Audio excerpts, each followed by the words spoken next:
This is Bob Neal from Chicago. Well, first it was the flood a couple of weeks ago, and then it was the New York Knicks. What more is this city going to have to endure? The Bulls are down 0-1 in this second round series against their hated arch rivals, the First City. People here still aren't happy about being called the Second City, and they don't like being down 1-0 to the Knicks.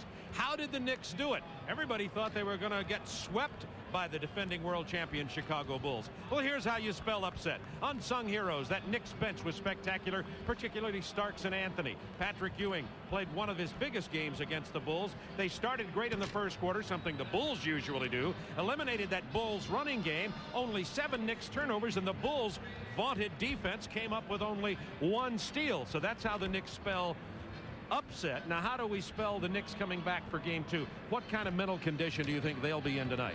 Well, Bob, knowing Pat Riley the way I do, the one thing he's worked on the last 48 hours is the mental toughness of this New York team. And what I mean by that is they've played 5 tough games in a row. After the first game blowout of the Detroit Pistons, 5 very emotional games. They now know they have the home court advantage. He realizes tonight could be a downer emotionally, so I know he's worked with his team to get them prepared. We'll have to wait to see how they respond. Phil Jackson refused to call this a must game, but he said it was an urgent game. What about the Bulls and adjustments they'll have to make? Well, I think the most important thing, they're going to have to pressure the basketball and force some turnovers. Not one Chicago dunk in the game the other night. Wow.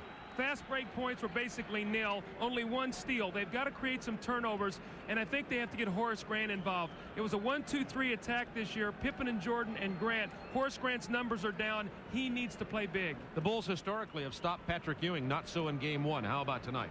When he steps off the lane to post, Bob, they're going to have to do something a little differently. They're going to have to crowd him, take him off the quick jump shot. When he puts it on the floor, now run somebody at him, make him pass the ball off the dribble. Well, just before we came into our opening here, Doug asked Scottie Pippen, how's that ankle? He said, it is sore. We'll be back with player introductions and this game 2 in the second round of the Eastern Conference playoffs right after this. It was a beautiful day in Chicago. The people here will feel it's beautiful tonight, only if their Bulls can come back from this 0-1 deficit. Let's take a look at the Jeep Eagles starting lineups. Well, again, I think we talk about the matchup, Horace Grant and Charles Oakley. Horace needs to get off to a good first quarter. Bill Cartwright, a season-high 41 minutes the other night. Will Phil Jackson have to go to his bench early to either Scott Williams or Will Perdue? Stacey King out again tonight with tonsillitis. Speaking of bench, the New York bench at one time had outscored the Bulls bench 22-0, finished up with a 28-9. As you look at Pat Riley, who's done such a great job with getting these Knicks into real playoff intensity. What about that bench? Well, I think that he's not going to hesitate at all. First of all, we saw that Oakley the other night only played 16 minutes. Anthony Mason played 32. And Starks and Greg Anthony 24 minutes each off the bench. So the minute the Bulls made a run the other night, he came quickly in with his 3 bench players. So he has great confidence in those people, giving them speed and quickness off the bench against the Bulls' athleticism. On the other hand, how about Phil Jackson and Johnny Bach, his defensive coach there on his right? What about their confidence? Well, I think that Phil's confidence in his bench is down right now. When you look at the minutes the other night, B.J. Armstrong 16. Other than that, Scott Williams 9. Hodges 5, Perdue 2, Cliff Livingston 4. I think he's going to have to go to his bench, and I think they're going to have to get some production. Again, the Bulls won the championship by not just having Scottie Pippen and Michael Jordan, but production from a lot of people. So they're going to have to get that back after the Miami series where Scottie and Michael really carried them. You see there in playoff history, 17 game 1 losses for the Bulls. You look at the officials, Mathis, Mahalik, and Vaden. But last year, the Bulls lost in the finals to the Lakers in game 1, came back and swept L.A. for the World Championship. Again, I think a key is, how will this game be officiated? The other night, it was officiated as such where both teams could get out and play good, solid defense. 10 to shoot for the Bulls. Paxson. 2-0 Chicago. Well, that was better ball movement on that possession than Chicago really had all night. I think this first quarter is going to really be key. The other night, New York played a terrific first quarter. This will tell us a lot about where they're going to be the rest of the game. Oakley from outside. Scottie Pippen playing with a sore ankle, and the Bulls have a 3-on-3. Pippen missed the lay-in. Rebound, Ewing. He had 16 boards in game number 1 to go with his 34 points and 6 blocks. That's the first time Scottie got all the way to the basket, though. McDaniel bumped Pippen away, then missed the turnaround jumper. Jordan only 4 points in the first quarter in game 1. There's your man right there that's going to have to play. Oakley was there for the good defense. Ewing with the rebound. McDaniel with the ball fake to Wilkins, takes the jumper. It's tied at 2. See, Horace Grant can beat Charles Oakley up and down the floor with his speed and quickness. So if he'll get out and run and the Bulls will defensive rebound, Horace can get some easy baskets. If he wants to muscle in the post against Oakley, he's going to get pushed out of there. Now Cartwright pushed off the block, facing the basket with 7 on the shot clock. Pippen. See, Scotty though not settling for the outside jump shot. That's 2 drives. One rolls off. This one gets the kind bounce.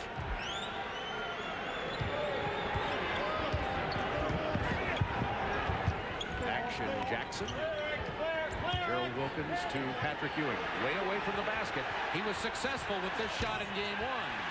McDaniel, big offensive board inside of Scottie Pippen. If New York has an advantage, it's the feeling that they can muscle Chicago inside. Xavier McDaniel with the offensive rebound. They feel like that they can do a better job on the offensive boards than they did in game 1.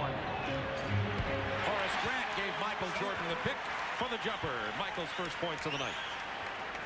Phil Jackson wants his team up, picking up full court, pressuring, trying to force some turnovers. Chicago has only forced 13 turnovers a game in the playoffs. On the season, almost 16 a game.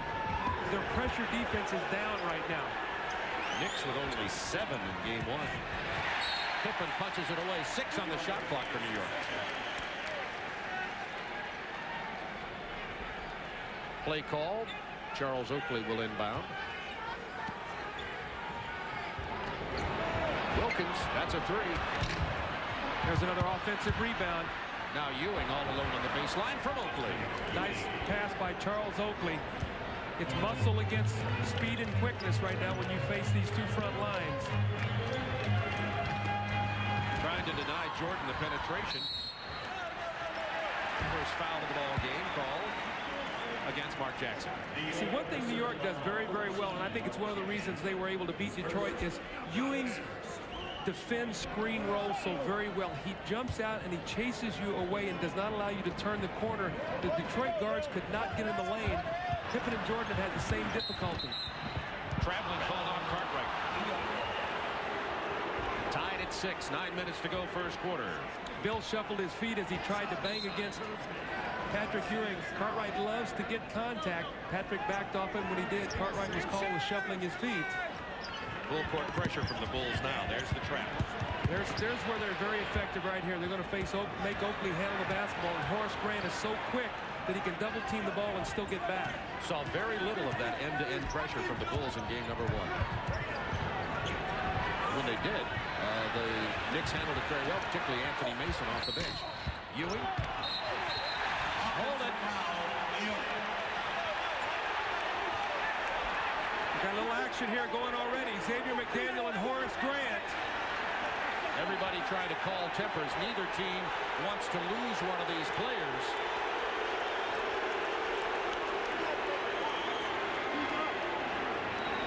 Pat Riley with Xavier McDaniel, and Michael Jordan had his arm around Horace Grant, calming him down. I think the cooler heads have prevailed. Horace Grant is a very emotional player and a very sensitive player. Phil Jackson is going to talk to him right now. We'll have to see what's going on underneath the basket. There's the contact underneath between McDaniel, and there's the push and the slap with Horace Grant. And now you're going to see McDaniel bump against Scottie Pippen. So we had a loose ball foul on Xavier McDaniel, then a double technical called after the shoving on McDaniel and Horace Grant. And we're back into action. Had either player thrown a punch, it's an ejection. That was basically a slap, so no further penalty other than the fact that we have to keep in mind now another technical on either one of those players and they're out of the ball game. 8:38 to go in the first quarter. Low scoring game, 2.5 minutes gone, only 6 points scored by each team. Paxson over Ewing. 4 points for John Paxson early. He shot it well the other night. Game 1, John 6 for 10, 12 points, although a lot of those came early.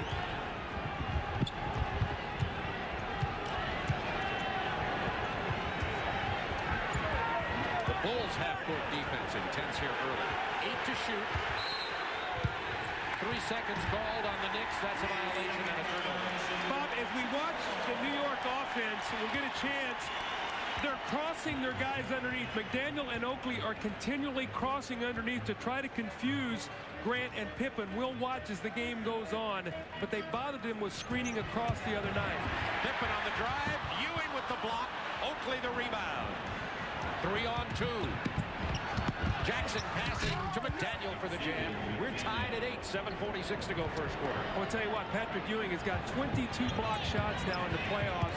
When you go to the basket against him, he is challenging every shot.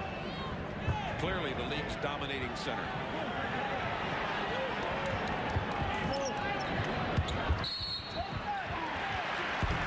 The foul called on Gerald Wilkins. We made the point the other night. Normally out on the perimeter, they're going to call the fouls a little bit closer than they call them underneath. You've already seen 2 basically touch fouls out on the floor. Underneath, they let the guys play a little bit more. There's Paxson again. He's 3 for 3. 10-8 Chicago. Paxson feeling the rhythm. Well, he's a rhythm shooter. When you get him the ball in the right spot and let him get a good look at the basket, he can shoot the open shot as well as anybody in the league. There's the double up and the cross underneath. How about the block? And they're going to call a jump ball. Wave off the basket. Pippen blocked McDaniel, and they'll jump it up. Xavier McDaniel, if he would have shoveled the ball off to Oakley, Oakley had a layup. You're going to see the crossing underneath. There's the pass off. Now, had he just shuffled the ball over, you don't see Oakley. He's right beside him. Had he just handed the ball off, it would have been an easy layup.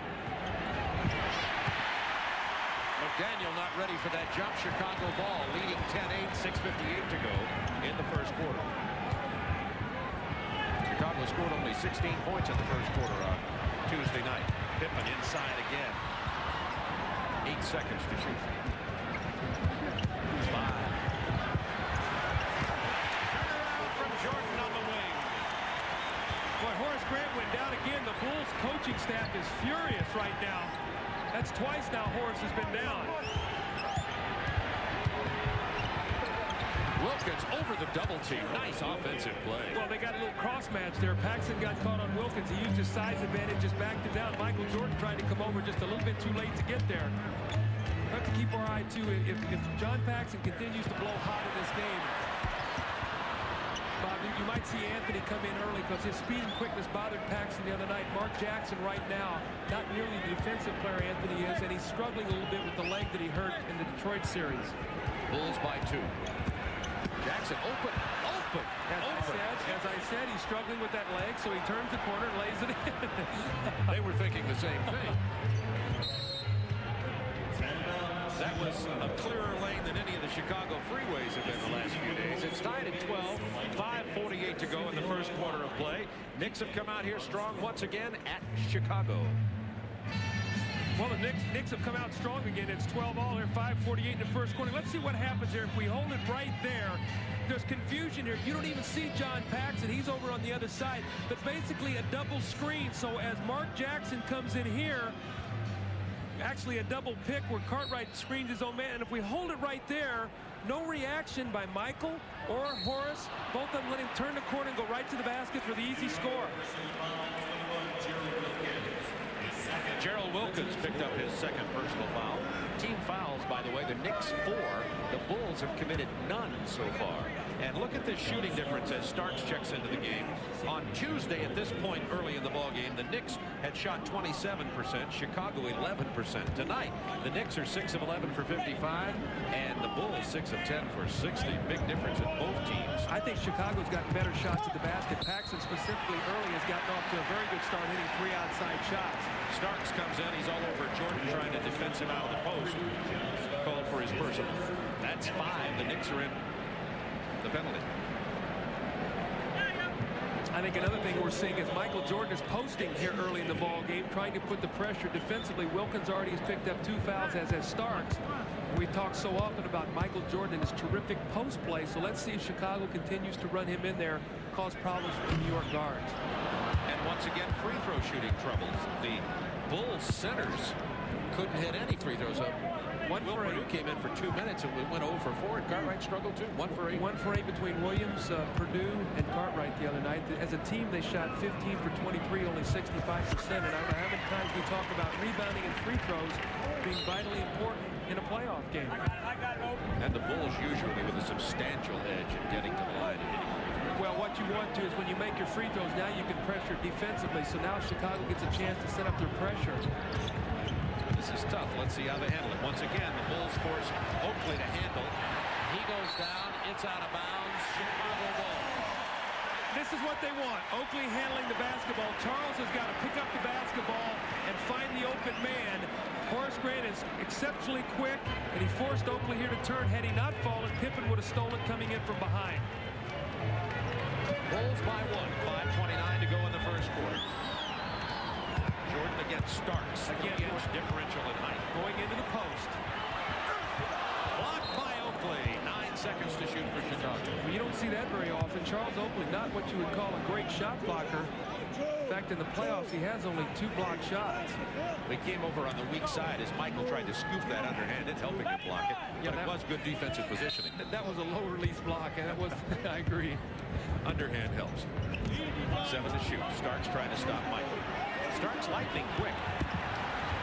Oakley comes to help. Rims out of there. Pippen with the offensive loose ball.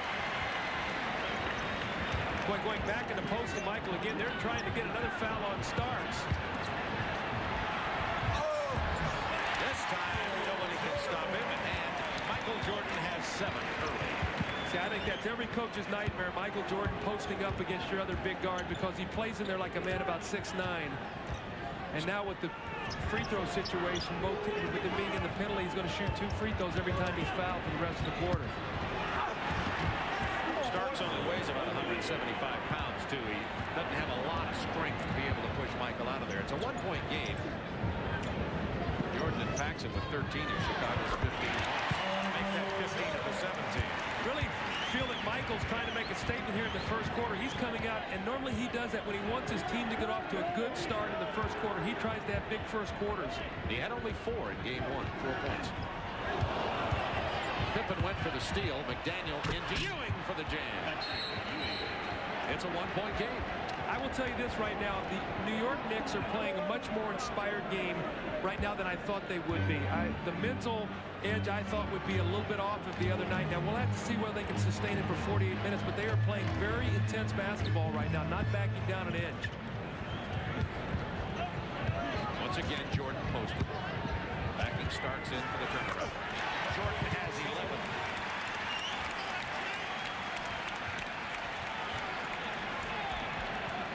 Charles Oakley fell down, so what this is going to do is it's going to give Chicago every dead ball situation a chance to come up and pressure. As I talked to the Knicks coaches today, they felt that you were going to see more of this, the full court, the 3-quarter man-to-man pressure, and you've seen that every dead ball situation after a made free throw or a miss like this where you've had a chance now for the referee to hand you the basketball. Michael really talking to the young John Starks. You saw what that did. There's a steal.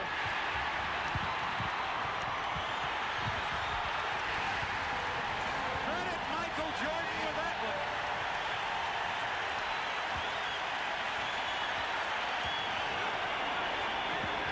This is the frenzy that the Chicago Bulls feed off of, and Pat Riley knows that he's going to call time. Bulls by 5. Michael Jordan has ignited the crowd. He started that by talking to the young John Starks and causing him to lose his concentration. We've seen it before. 3:18 to go in the first quarter. The Bulls have built a 5-point lead and gotten this crowd into the game, particularly with that 94-foot defense they've been playing. Jordan has scored the last 11 points for Chicago. Chicago has 9 field goals. Michael 6 for 8. Paxson 3 for 3, so they are 9 for 11. Scottie Pippen has the other, so right now Chicago off to a very good start. The crowd is into the game. Their defense is active, something I'm sure Phil Jackson is very happy about. Let's see if they do it. There's the double team off the dribble, and you see Paxson coming that time. So what they're going to force Patrick Ewing to do is, the other night he squared up and he hit that jump shot. You got to crowd him, force him to put it on the floor, and then when you do, run the guy at the top at him and make him pass the ball off the dribble. It was the first foul against Chicago in this game with only 3:07 to go in the first quarter. Knicks have been in the penalty for the last 2 minutes. See, I think Cartwright's got to get up on him tougher than that. Jackson loves that floater in the lane. Good pass from Patrick Ewing. It's a 3-point Bulls lead with 2:55 to go. Bill Cartwright has got to have confidence that if Patrick Ewing beats him, he's going to give help. He's got to chase him off that quick jump shot. Starks punched it away, and you saw Michael with conversation. Look at Starks right back at him. The one thing when you play against Michael Jordan, you not only have to stand up to him physically, you have to stand up to him mentally, because he will torment you with his play. Just like that. In your face. See, he looks for an edge. He looks for something to get him in this kind of frame of mind. He wants Starks to come back at him. Jordan hit his last 5 shots. They're talking right now. Jackson fouled as he gets into the paint again. I feel that it's a matchup that can hurt Chicago. Mark Jackson is not exceptionally quick, but he's bigger than John Paxson, and if he can crab dribble you into the lane, not necessarily with quickness, but if he can get in there, he's got a little half hook, a little floating shot that he's very adept at finishing. That's twice he's been in there now tonight. This time he'll go to the foul line. 2 Chicago fouls. The earlier one on Cartwright, this one on Paxson. Now Will Perdue coming into the game along with B.J. Armstrong. Perdue came in and had what one of the newspaper guys here in Chicago called the worst 2 minutes in basketball. He did have a tough time. He threw up 2 air balls from the field and missed 4 free throws, but historically has played well against Ewing and against the Knicks. Let's see how the Chicago bench does tonight. They were, as a group, a disappointment on Tuesday night. They went 38 minutes the other night without their bench scoring a point. Finally, Scott Williams hit a jump shot, but 38 minutes they finished with 9 off the bench, but B.J. Armstrong only 2 for 7. They need him now to get a little defensive presence also against Mark Jackson. He's a little quicker than John Paxson.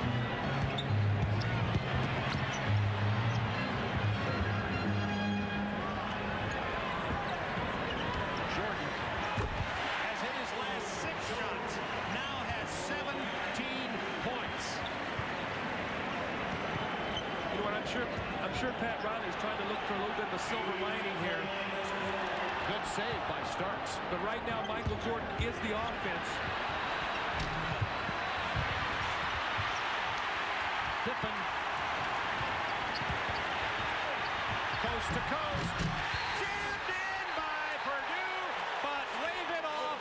Basket interference. That's a good call. The ball was still on the rim. It looked like it was going to bounce in for Scottie Pippen. Again, Pippen gets to the basket. Watch it, it bounces high, and it's still right there on the rim. Excellent call by Mike Mathis, who had the call on the play. Bulls by 5. Very different first quarter by Chicago. Perdue will be called for that foul. Nope. Michael Jordan got him before Will did. And now Horace Grant's going out, and they're going to play Perdue and Williams. This is an interesting thing. Normally they would come in with Stacey King. With Stacey not being here, they're going to go with Scott Williams and Perdue. But as I talked about, Michael Jordan has 17 of the 25 points. John Paxson has 6. So 23 of the 25 points among those 2 players. And I'm sure that Pat Riley's feeling is, if Michael's going to get 45 or something, and we can control these other people, we've got a chance. Even though Michael has exploded right now, if Mark Jackson makes this shot, they're still only down 3 points. 1:29 to go in the first quarter.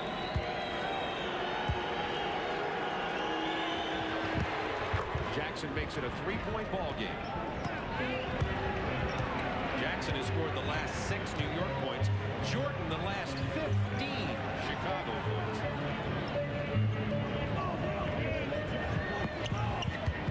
Jordan posted against Starks again. Turn around, shot him with a double team. Off Williams. Yes, off Williams, New York ball. And here comes Greg Anthony in for Jackson. Anthony, the rookie from UNLV.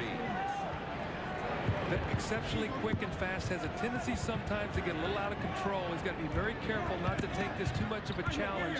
Sometimes he wants to take it personally. He's got to run this team. Daniel against Pippen. Powering in. Off balance. Williams with a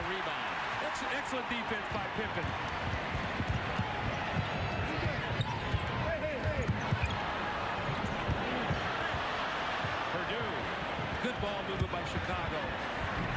Pippen misses. Purdue rebounds. Pippen missed. Now Mason with it. You got to like the multiple shot opportunities by Chicago. They got 3 shots at the basket. There's a silly foul by Scott Williams in the backcourt. That's going to be the penalty situation. You don't need those kind of fouls. That's 2 gimme points. Opportunity here for the Knicks to pull to within 1 point with 31 seconds to go in the first quarter. Oakley's about to get back into the game for New York.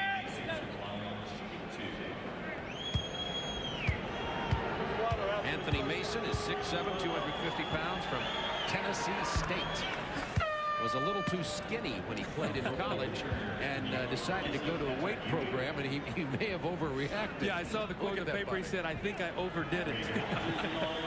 Ewing with the rest. As Michael Jordan sitting down, Hodges in the game. Remember, he's an excellent three-point shooter, so Chicago basically with 2 excellent three-point shooters and B.J. Armstrong and Hodges on the floor. Probably Pippen will handle the ball in this possession.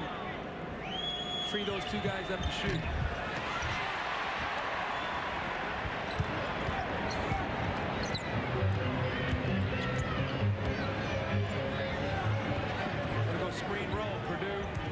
Pippen. See how they defend screen roll? They chase you off the play, though. Do not allow you to turn the corner. Beautiful pass from Purdue. B.J. Armstrong knocks it down.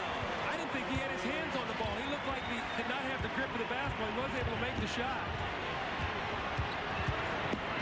Anthony blocked by Purdue. McDaniel steals it back, and the foul with 7/10 of a second on Scott Williams. That's his second. Now, in all that frenzy, Greg Anthony made a great play, except he should have passed the ball to the corner. I don't know if we're going to get a chance to see the whole action, but watch this now. He's going to get in the lane. Right there, he's got to pitch the ball to the corner to the guy with a wide-open shot. You see McDaniel was standing there. He challenged and got his shot blocked. That's what I was talking about. He's got to run the team, Bobby, and he's got to dish to these guys to get them easy shots. McDaniel knew that wasn't going to go the minute he let it go. We have 7/10 of a second in a much more intense first quarter, and the Bulls with a lead here. They could score only 16 on Tuesday night.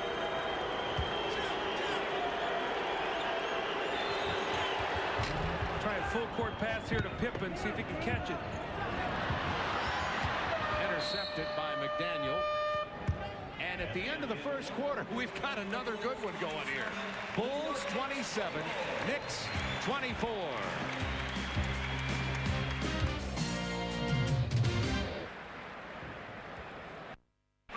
Springtime in Chicago, about 70 degrees and sunny. Beautiful day here today. First quarter scoring. Take a look at this, Doug. New York right on line, but look at Chicago's discrepancy. Chicago is a team that loves to get off to a great start in the first quarter. They didn't in game 1 and game 2. Michael Jordan has changed that with 17 of the 27 points. John Paxson hit his first 3 shots, so he and Michael combined for 23 of the 27 points. If you put B.J. Armstrong with 2 in there, the guards had 25 of the 27 points.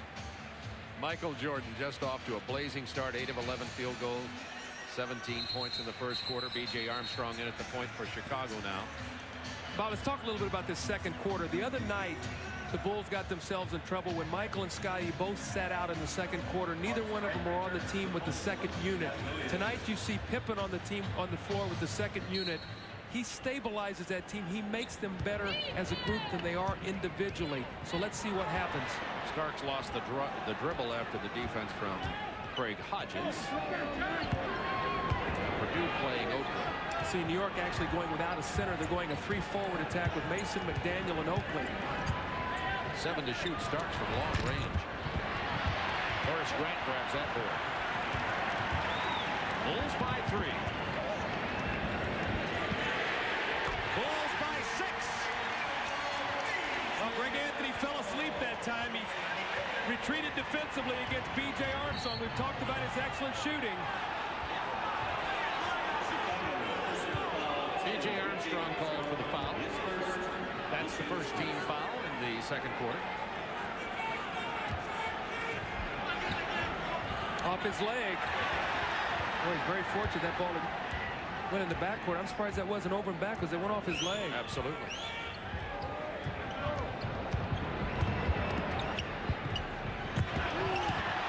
Oakley drives. Offensive foul. That's what frustrates Charles Oakley. He can get inside, but he can't finish. And because of that, he caused himself problems offensively. He looks for the first chest that he can jump into, trying to draw the foul, hoping to get contact. See, he makes a nice move, but right there he can't finish, so he looks for the first available chest to get contact, that time the offensive foul. Ewing back into the game, as is Gerald Wilkins. McDaniel and Oakley sit down. 30-24 Bulls, 11 minutes to go first half.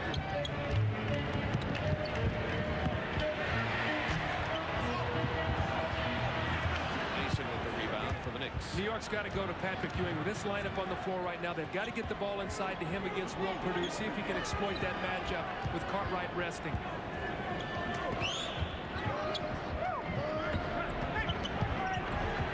Good ball movement, and Mason now finally shoots over Perdue after the switch. A little passing game that time just to get some motion, feeling like Pat Riley feeling there was too much dribbling going on. Need to pass the basketball a little bit more.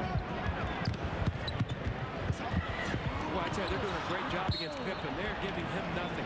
They're getting him in the air. He's leaving his feet. Every shot is contested, and a lot of passes are being deflected. How about this? Chicago front line. Pippen 2 points, Grant none, Cartwright none. Well, we talked about B.J. Paxson and MJ were basically the offense tonight. 10 to shoot. Anthony on the drive. Offensive foul on Greg Anthony. That's a little bit what I was talking about, where you get there and you have to make a decision, and Greg Anthony's not going to jump over these big guys in the NBA. He has exceptional speed and quickness, but right here he's got to start gathering himself. Just jumps right into Scottie Pippen. That's another turnover. Bulls by 4, 9:56 to go first half. Jordan lost the dribble. The New York ball. Michael Jordan is in the game now as a small forward, so Pippen sets out, but you can see Phil Jackson's not going to have that team out on the floor with either Michael or Scottie not out there with them. One of those guys are going to be on the floor all the time. Got that ball over with 2 seconds to go on it. I still think Ewing's got to catch the ball in this possession, Bob. Get him a chance to work against Will Perdue. 7 seconds to shoot. 4, 3, long range Anthony. Remember the other night in the game, late in the ball game, Anthony 2 or 3 times were one-on-one, and Ewing really got after him. He says, start passing the basketball. We'll have to watch to see now if he tells Anthony to pass the basketball like he did the other night. Michael backing in, draws the double team. Good ball. Down to Perdue. Missed the layup. That ball went right off Ewing from Anthony. Hit Ewing right in the side of the head. There's no way he would have had to have Velcro on the ball in his uniform, and that would have had to have stuck to him because that ball was going so fast. New York's front court outscoring Chicago 16-2 at this point in the ball game. Boy, they're really working to get Michael the ball in the post. Grant was bothered by Ewing. Likewise with Stark. That was punched away by Michael, so it's not an over and back. Now, Ewing has not touched the ball in the offensive end the last 4 times down the floor. There you go. Finally gets the basketball.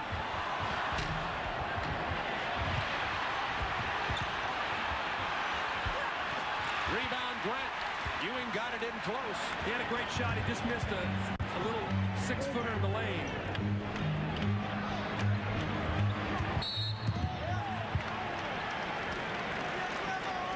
If you can see what the Bulls are doing, anytime there's a screen roll and Michael, they're forcing him baseline, and the minute he starts to go baseline, Ewing is coming to fill underneath the basket, and he's going to meet him out high, so he cannot get all the way to the basket to draw the foul or get the dunk. So watch on screen roll, pushing baseline, and Ewing coming big to try to cause problems.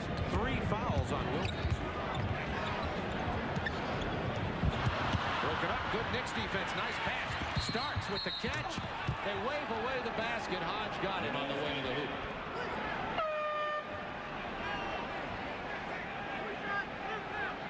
Chicago getting a little bit better production out of their bench, but the Knicks now with a chance to tie this game with 7:59 to go in the half.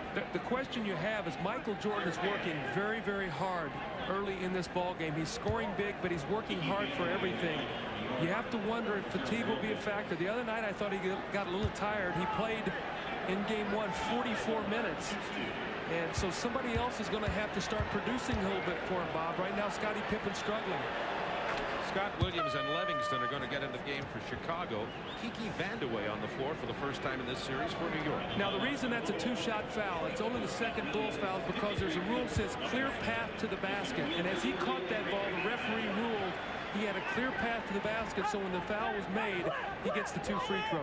And he did, in fact, have a clear path to the basket and a chance now to tie this ball game. So it's Kiki Vandeweghe, Anthony, Starks, Ewing, and Mason on the floor for New York. Grant, Scott Williams, Livingston, B.J. Armstrong, and Jordan playing for Chicago. We're tied at 30. New York 6 straight points.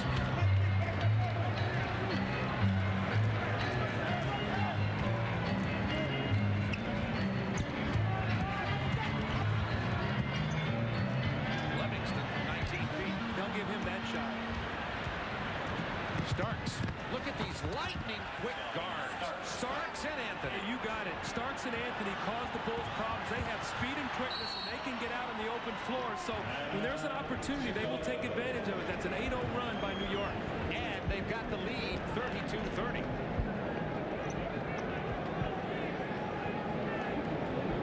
Thanks in part to excellent defense. Let's see what one of the great things Chicago does is screen roll. And as Horace Grant steps up to set the screen, you're going to see Wilkins is going to push Michael this way. And watch the reaction of Ewing to come over here quickly so he can't turn the corner. Do not want Michael to get in the middle. So you see him push him, and look at Ewing. Here he comes to meet him, so they're playing really a zone. The foul was called, but you can see the philosophy. Do not let Michael get in the heart of the defense where he can find people. Patrick Ewing is going to be the plugger. He's going to come in there and either block shots or cause you to change your shot around the basket. New York on an 8-0 run, leading at 32-30. Going to post Livingston against Vandeweghe. B.J. Armstrong open for the jumper. Tied at 32. Greg Anthony's got to stay with B.J. Armstrong. He's got the hot hand tonight. He's got to stay with him and not give so much help. Let the other guys play their men straight up.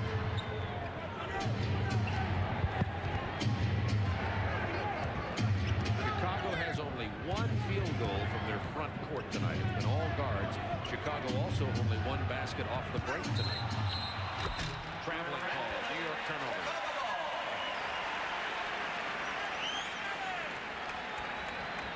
Scott Williams did a nice job moving his feet. That's the same move Cartwright made a while ago where he shuffled his feet before the contact was made. Cartwright's been on the bench a long time. I think they're going to go with the younger, fresher legs against Ewing, trying to cause some problems with that. Williams from Michael Jordan doesn't get it. Gets his own rebound. Runs over Anthony. Wave away the basket. That's on Kiki Vandeweghe. Well, you can really see when Michael puts it on the floor, they're going to come at him. Someone is going to come at him and force him to pass the ball. Cliff Livingston had a jumper 2 possessions ago. That time Scott Williams. And you can see Michael talking to his guys about getting to the open area.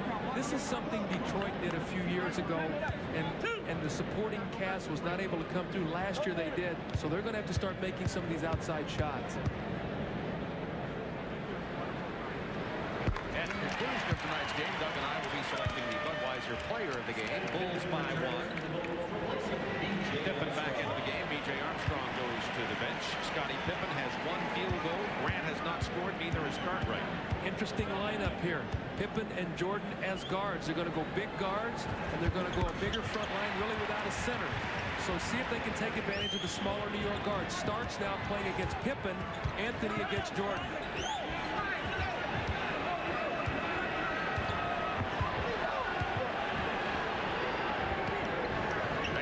Shuffled his feet, took the 3 anyway, missed it. Anthony runs down the loose ball. So that speed and quickness to run that ball down. Starks misses the 3, rebound Michael Jordan.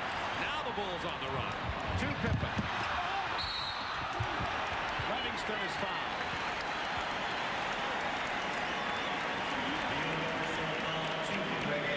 Anthony picks up his 2nd personal foul. 3rd team foul on the Knicks. 2 have been called on the Bulls with 6:12 to go in the half. Bob, as I watched that possession, as Michael Jordan rebounded and threw ahead to Pippen, and Scottie threw that pass, that Livingston was fouled on. I watched Michael go over to him and try to encourage Scotty. Scotty's playing a little tentatively right now, and I don't know if it's the ankle or because he's had a little bit of problem scoring around the basket. But they need him. It's that 1-2 attack that make them so potent. Cartwright now back into the ballgame for Horace Grant. Horace Grant, again, no points. So Horace, they've done a great job of taking him out of the game. Jordan and Starks chatting with each other. Now the reason, that's a great scene just off to the right there. Now the reason he's like that is because Michael loves on a missed free throw to come blowing down the lane to dunk it. So Starks is face guarding him, so Michael can't come in. And now Pippen's going to come over like he's going to screen him to try to get him in there. Again, 2 missed free throws by Livingston. We saw Michael do that to Steve Smith in the Miami game, and it was unbelievable. I asked Michael after the game, what were you saying to him? He said, I was telling him how well he was playing. Steve thanked him very much. Starks hard to the hoop, can't get it to go down. Big board from Scott Williams. Bulls by 2. See how much longer before Pat Riley comes back with Xavier McDaniel for Kiki Vandeweghe. Jordan with the feed to Livingston. 4th team foul on the Knicks. Good foul, though. Cliff Livingston just missed 2. We saw this the other night with Will Perdue, Bob. Missed 2 free throws. You don't give up any layups. Michael Jordan again gets inside. The nice dish as Ewing goes in the air, and there's the foul. Cliff Livingston's got to make that one. Livingston had shot only 2 free throws coming into this game. 2 0 for 3 here tonight. This is the exact scenario with Will Perdue the other night. The Bulls now 4 of 7 from the line.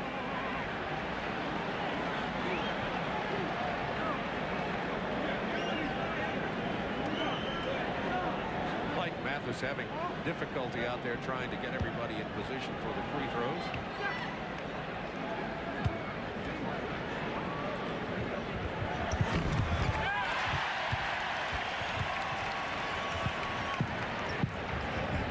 Bulls by 3, 5:42 to go in the half. Offensive foul on John Starks, and that'll be his 2nd foul. The upcourt pressure again causing problems. Now this is Scottie Pippen at 6'8", moving his feet beautifully. Got his shoulders squared, and there's the foul on John Starks. Packs it back into the game, so back to the 2-guard attack with Pippen moving back to small forward. Williams rattles it in from 14 feet. Bulls back by 5. They have led by as many as 6 in this game. 7-0 Chicago run. Mason against Williams. Look at the strength. Well, he is strong. Oh. That foul is on Scott Williams, and that's his 3rd.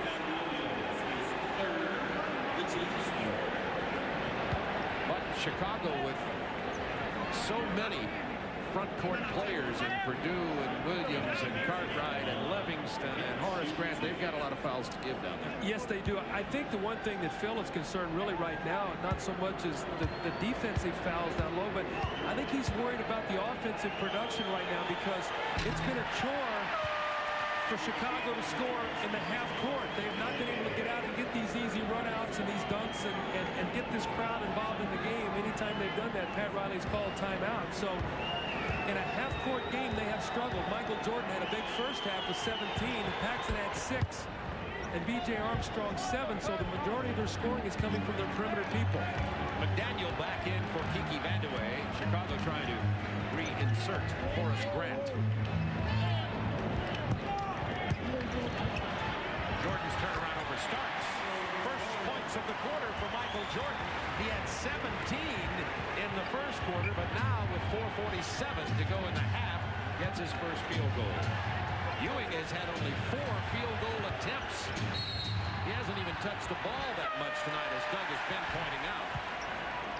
They're going to have to get him, no question about it, more involved. But the Bulls doing a good job of keeping him away from the ball. Once the ball gets into that passing area, they don't let him get the ball. Well, Bob, the one thing they've done is Patrick has had the little face-up jump shot, but he's run away from it early in the game right here. He had it that time. He put it on the floor.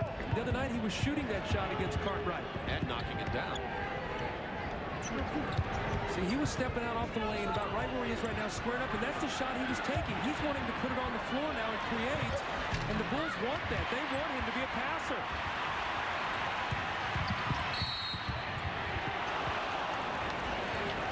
Paxson foul by John Starks. That'll be his third. Patrick Ewing has only attempted 4 shots in this ball game, but that shot, the last possession, I think sort of typifies what Patrick Ewing is doing. Now, I don't know if he's tired or exactly what it is, but that's the shot he was shooting the other night. He took 11 shots in the first half, which he made 3 in the second half. He was 11 for 14. Bulls by 7, biggest lead of the game with 4:17 to go in the half. When you foul, remember, you get full court pressure. And that's what's going to happen. John Paxson's an excellent free throw shooter, so you can expect after he makes his free throw for the Bulls to come up and press. It's them both, and here's the press. Ewing. McDaniel. Boy, Patrick Ewing broke the press. They brought him up to let him handle it against Cartwright. Nice job. Made the good pass to McDaniel also. Bulls by 6, 4 minutes to go first half. But Michael's posting up so much tonight. He's wearing him out in the post. Starks can't handle him in there. Jordan is 10 of 13 for 21 points. See, Chicago's scrambling the game right now. They're disrupting New York, and they're not allowed to get into that offense. They're forcing them now to play an open court game. Pass into Mason, was stripped away. McDaniel had it blocked.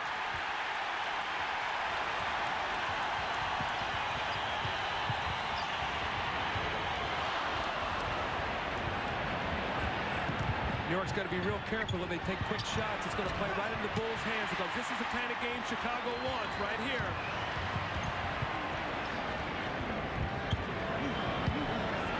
3:12 to go in the half. Bulls by 8. Pippen all alone. See, he pulled the string on that shot. He has not shot the outside shot. He's 1 for 6 tonight.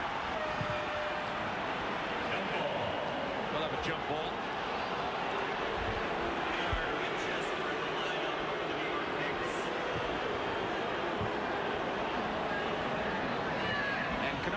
Chester checks into the game for the New York Knicks. It's an interesting substitution. Second year from Everett College. Well, he's going in for John Starks, and I'm sure that's to play post defense against Michael Jordan. If he takes a couple fouls, maybe to try to wear him out a little bit. He's a bigger, stronger body than John Starks, because Michael right now is basically doing his damage in the post. They're the same height, Winchester and Starks, but Winchester brings, get this now, 30 more pounds into the fray. So he's carrying a heavier load is what you're saying, right? You might say. 43-35 Bulls. Timeout New York. 3 minutes to go in the half. Game 2 in the Eastern Semifinals. The Bulls with an 8-point lead. The Knicks won the first game. This is the first of a doubleheader we'll have tonight on TNT. Coming up, the Prudential halftime report. Ernie Johnson Jr. will be joined by Bill Fitch in the studio. They'll preview Game 2, Phoenix and Portland, that we'll be going to right after this one. And also, Craig Sager will have a look at tomorrow's Cavaliers-Celtics matchup. Let's look at Patrick Ewing now. This is the shot he took the other night. This medium post shot. He steps off, and we hold it right there. He's squared up, shoulders square to the basket. And look how much room Cartwright's given him. But he's deciding he wants to take it. Here comes Paxson, and they're going to give Mark Jackson that shot. This is the Bulls. They're going to come get him on dribble. Patrick's going to have to square up and take that shot. Bulls by 8. Biggest lead of the game. Michael wants it in the post against Winchester. Here comes a big double team. Grant, Mason got a hand on the ball and on Horace Grant, and will be called for the foul. Knicks in the penalty. Bulls will be next time they commit a foul.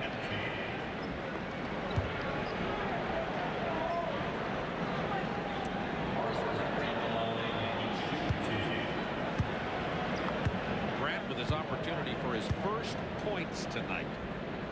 Horace playoff numbers are down a little bit. I know in the Miami series that Michael and Scotty had real big series, but you look at his numbers, he's 54% from the field, down from about 58 on the regular season. He's at about 10.8, 14.2 on the season. His rebounding is down from 10 a game to 7.3.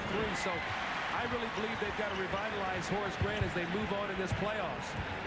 First 2 points of the night for Horace, and it's a 10-point Bulls lead. This is critical time right now for New York. There's an offensive foul on Jackson. Pushing away from John Paxson, and the Bulls get the turnover. Excuse me, Bob, if Chicago could hit them with 3 or 4 more baskets and get them down 16 or 18, I think you would see a blowout here, because I don't know how much emotion New York's got in them after all those tough games they played in a row. 4 offensive fouls on New York tonight has contributed to turnovers every time, too. Of course, 4-point turnaround, you might say. With 4 to shoot, Jordan misses finally, but it's run down by Cartwright, then off his leg. Knicks ball. Bill is struggling. He's not been able to get himself in sync. Played 41 minutes in game 1, remember, which was a season high. And I think the Chicago coaching staff is concerned that he has to play 2 games in less than 24 hours, or about 24 hours on Saturday and Sunday. Winchester missed the pass down to Ewing. It was touched by the Bulls. Mike Mathis awards the ball to the Knicks. Let's talk a little about Patrick Ewing. Only 4 field goal attempts, only 4 rebounds, no offensive, and he's not been to the free throw line. I did not see Michael touch that ball. Nevertheless, 2:04 to go in the half, 14 on the shot clock for New York.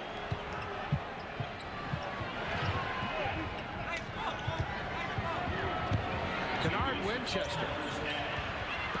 There's his first offensive rebound. New shot clock for the Knicks, looking for some offense. They've scored only 35 points. Knicks held the Bulls to 38 first half points in game 1, and now they're having the same thing done to them here in game number 2. Good half-court defense by Chicago. They're trying to get it into Patrick Ewing. 4 to shoot, 3.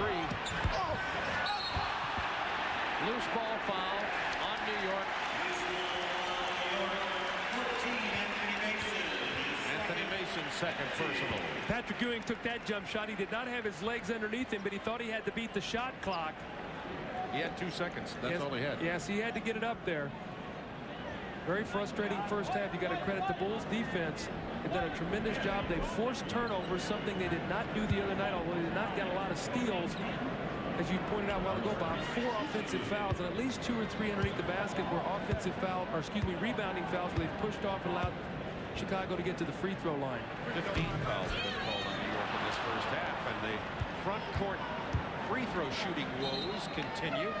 Will Purdue's going to get in for the final minute 33 of this half, and Cartwright, who's struggling tonight, will go to the bench. Cartwright has not scored in the game. He has 2 personals. If my math serves me right, New York's only scored 11 points in this quarter. Didn't they have 24 at the end of 1? So 35. So excellent defense. Only scored 3 points in the last 6 minutes. And the Bulls lead by 11. That's what the Bulls' pressure defense will do. It will cause this right here. Use up a lot of time. You see Horace Grant chasing the ball, and now you're scrambled. You can't run your offense.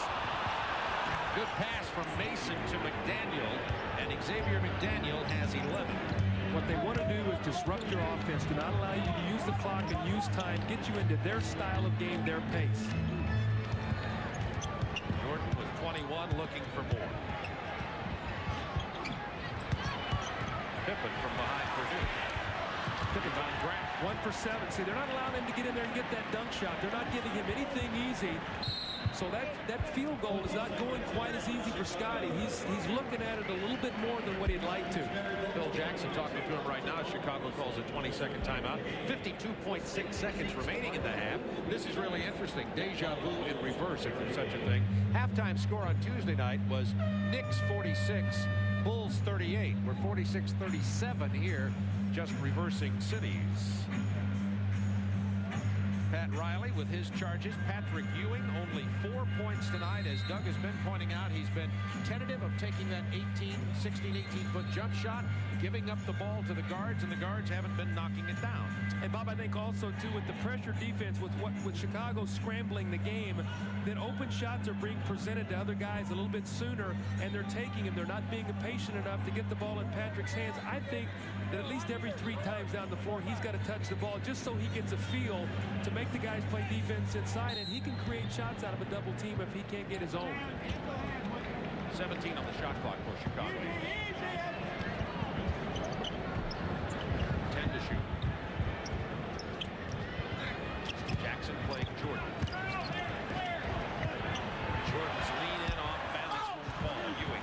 tried to draw the foul on that one, didn't get it. I think John Paxson would have loved for Michael to dish to him. He had his feet together, was ready to shoot it.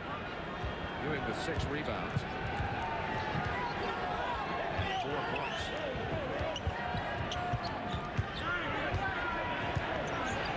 A 10-second shot and game clock differential. McDaniel hard to the hoop, has it stripped away by Scottie Pippen.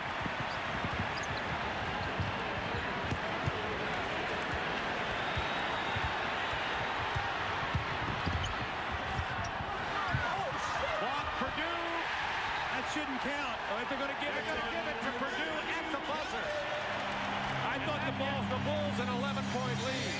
I thought the ball was in his hands. That red light, when it came on, it looked like the ball was in Will Purdue's hands. So did Riley. He is at center court right now. Let's watch the clock here. Now watch the red light behind the basket. When the ball gets in Will Purdue's hands, see if the red light goes on behind the basket. It's in his hands. It looks like it's on up there above. Sure does. The ball was still in his hands. That should not have counted. But it did, and the Bulls lead it by 11 at halftime. Pat Riley just now finished giving his not-so-subtle opinion to the officials, Mike Mathis, Paul Mahalik, and Don Vaden. After these commercial messages, we'll be going to our studios in Atlanta. They have played 24 minutes at Chicago Stadium. The Bulls down 1-0, leading the Knicks 48-37 in Game 2 of their Eastern Conference Semifinal. Ernie Johnson in our Atlanta studio with the Prudential Halftime Report. Another collegiate underclassman has announced he's coming out and wants to be part of that NBA draft. Harold Miner, the guy they call Baby Jordan from Southern Cal, the All-American, says he's coming out. He joins the ranks of Shaquille O'Neal, Jimmy Jackson, Tracy Murray, who have all declared themselves eligible for the June draft. Joining me here in the studio tonight, Bill Fitch, the head coach of the New Jersey Nets. Bill Fitch has been in the news himself. You know, we want to talk about your situation in Jersey. You made the playoffs this year, but the New York Times, the headline today says the Nets are in the process of making a switch in the head coaching ranks. Tell me what the status is, Bill, and what's going on in Jersey.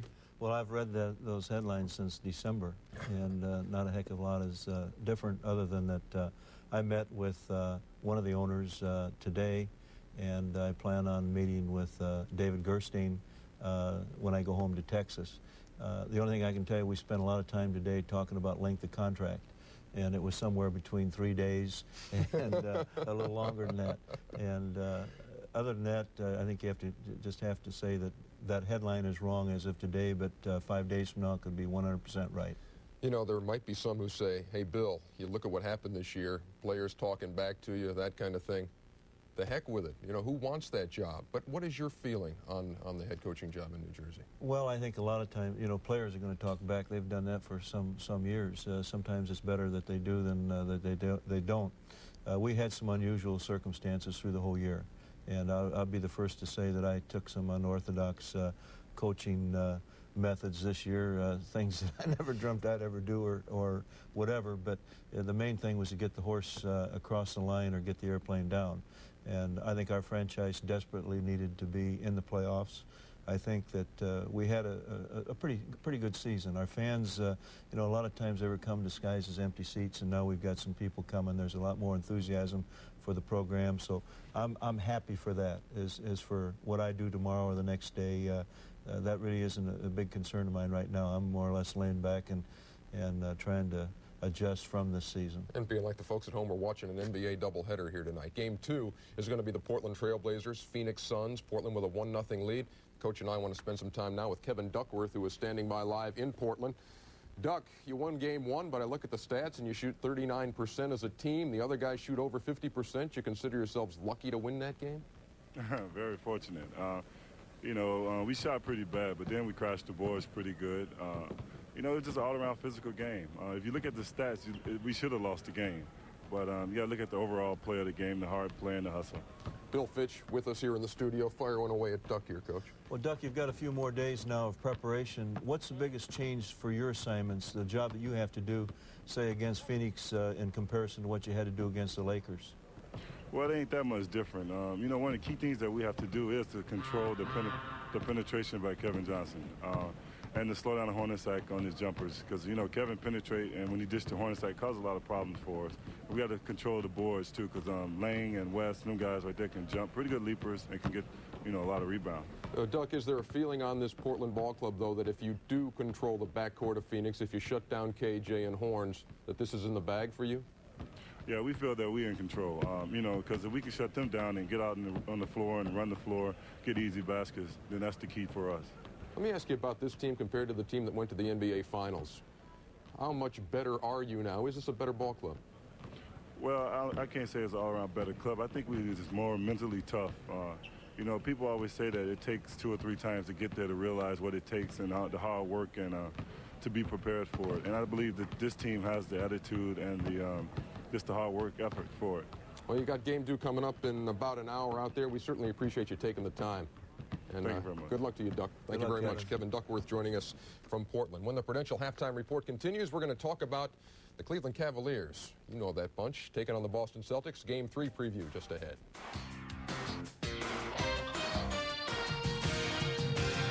Stadium, 48-37, the Bulls with the lead over the Knicks as the Prudential Halftime Report continues. Ernie Johnson back with you in Atlanta tomorrow night here on TNT. It's Game 3 of the Celtics and Cavs series. That's tied up 1 apiece after Boston won 1 at Richfield Coliseum. What's the latest on Larry Bird? Probably not going to play. Craig Sager was in Boston, and we get this report from Craig today. This is a day many thought would never come. After decades of anticipation and years of negotiation, an agreement has finally been reached to build a new Boston Garden. But out with the old, in with the new might not refer to just the building. Although today, Larry Bird participated in a full court scrimmage for the first time, he is not the Bird of old. And the chants of Larry, Larry at the old Boston Garden have been replaced by Reggie, Reggie. Feels great. It feels like I have arrived. Everybody is giving me a lot of respect, and it's a great feeling. 4 years ago, you know, there didn't hardly nobody know who I was. You know, I was on the end of the bench, just sitting there, just waiting for a chance to play, and now to finally be out there on the floor, having the fans chant my name, it's a great accomplishment. One man's loss is another man's gain. How have you gained from the loss of playing time to Larry? Well, it just gave me an opportunity to just get more playing time, develop some confidence in myself, and just get a better feel of the basketball game, because while you're sitting there trying to learn, you really don't have that feel for the game because you're not out there on the floor playing, and you need that playing experience to just develop. Replacing Larry Bird in the starting lineup is one thing, but how do you accept the bigger role of replacing him as the team's leader? Well, it's something I see as a challenge. It's great having the respect from all your teammates, especially the big 3, because without them, I wouldn't be right here today. And before I can become a leader of the team, I have to get their respect. And that's something that I worked hard for, and now that I have it, I have to make sure that I continue to improve in my game. You mentioned the big 3. You also had the big 3 in high school. Is there some similarity with the fact that you had you're in the back seat in high school? The big 3 stars and here also? Well, I was used to the role. You know, being in the back of superstars has never fazed me because I was used to it, because I was in the same situation in high school. You know, having Reggie Williams there, David Wingate, Tyrone Bogues, you know, they were great players also in high school, and now they're in the NBA also. So, you know, it's the same kind of situation, but it's at a higher caliber now. Today in Boston, the spotlight fell on the new Garden, but it is Reggie Lewis's time to shine. Craig Sager in Boston. All right, thank you, Craig. Bill Fitch, you guys gave Cleveland a pretty good battle in the first round of 4-game series. How do you see the Cavs Celtics? They're a good basketball team. Both teams good. The 6-man effect, Williams and McHale, that's pretty unusual to have 2 big guys coming off like that. It's a 3 out of 5 series. Boston getting the split. Now they're back in a home court advantage, and both teams, I thought, had home court advantage. The fans in Cleveland are great. Having coached there, and it's the same way in Boston. But Boston right now I think, has the advantage in that they won the home court advantage back. We'll see Game 3 of that series tomorrow night here on TNT. And remember, we still have another game to go in our doubleheader tonight. The Suns and the Blazers, Game 2 of their series. And we'll cap the night with Inside the NBA, hosted by Fred Hickman, as he joins Doc Rivers, and got that Kareem Abdul-Jabbar, Larry Bird potato chip thing, too. It's all coming up on Inside the NBA later. Well, the Chicago Bulls, you'll notice a change in the score when we left here. They've lost 2 points at halftime. We just talked to Paul Mahalik right now and said as they left the floor, the officials, they had talked with Pat Riley, and that was, we're talking about the basket that was scored at the buzzer, actually after the buzzer, by Will Perdue. So as we take a look at this, we'll tell you that the officials thought it over and decided to wave it off. And Doug, you called it at the time. You can see the red light at the top of the board here in just a moment when Perdue gets the ball, and he still had it in his hands when the red light goes off. Well, you're going to see there's the red light. It's off right there, and Will has still got the ball in his hands, so it's an excellent call. I think it's great that the officials got it right. I know that Chicago's not happy with it, but they got the call right. That's the most important thing. Look at the differential in the front and backcourt scoring for the two teams. The backcourt scoring and front court pretty even for New York, but look at the backcourt for Chicago. 36, of course, primarily that's coming from Michael Jordan, who had 21. Well, the Bulls guard shot 16 for 24. You see Michael 10 for 16, but the rest of the team only 3 for 17. So the Bulls with a 9-point lead at the half, with the Purdue basket being waved away after discussion by the officials at halftime. Wilkins opens up with a basket. Gerald Wilkins was only 1 of 3 in the first half, and it's a 7-point. Also a delay of game, excuse me, Bob, a delay of game on that. Charles Oakley tapped the ball away so Chicago could not inbound it quickly, so the next one will be a technical foul. 11:41 to go. We're just opening the second half of play from Chicago Stadium. The Knicks won the first game 94-89. Guess what? Michael Jordan back in the post again, where he played almost the entire first half. Against Wilkins, who picked up 2 early fouls. Rebound for Ewing. Patrick Ewing had 6 rebounds in the first half, and now with 7. And going down to Ewing, trying to get him some more shots.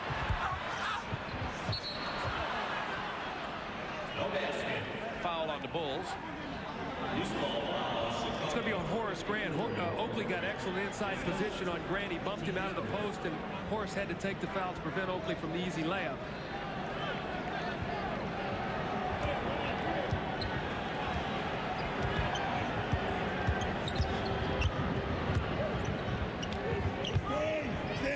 Got a mismatch here as Horace Grant steps out on Wilkins. Remember, he likes that little floater. And he scores with it. Mark Jackson, who had 8 points in the first half, and suddenly the Bulls, who thought they had an 11-point lead at halftime, only lead it by 5. See, I think when you go at Mark Jackson, you got to make him be a jump shooter and not allow him to go past you and get that little floating shot. Big basket there for Pippen, 2 for 8. Pippen was only 1 of 7 in the first half and just couldn't get into his rhythm. They needed that from Scottie Pippen because they need him. He is such a vital part of this offense. He and Michael Jordan really run the entire attack and create opportunities for everyone else on the floor.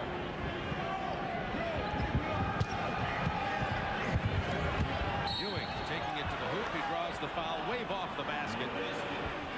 That foul's going to be on Bill Cartwright, which will be his 3rd. Cartwright has yet to score in this game also. Patrick Ewing really is looking to put the ball on the floor tonight. He's really not just catching it and taking that jump shot like he did the other night, so he must feel he can get inside either that or create a shot for one of his teammates. Only 5 shot attempts from Ewing in the first half. And good foul. Hard foul from Mark Jackson. That's a good foul because Pippen had a dunk. Careless pass out of the double team by Ewing. Paxson gets his hand on it, and here's the foul coming up. You see Paxson tries to loop it to Pippen, who had a breakaway dunk. So nice foul there by Mark Jackson. Bulls by 7. Ewing, Oakley, and McDaniel up front. Wilkins and Jackson in the backcourt for the Knicks. Paxson chopped that one over Ewing and is fouled by Patrick. Patrick's 2nd.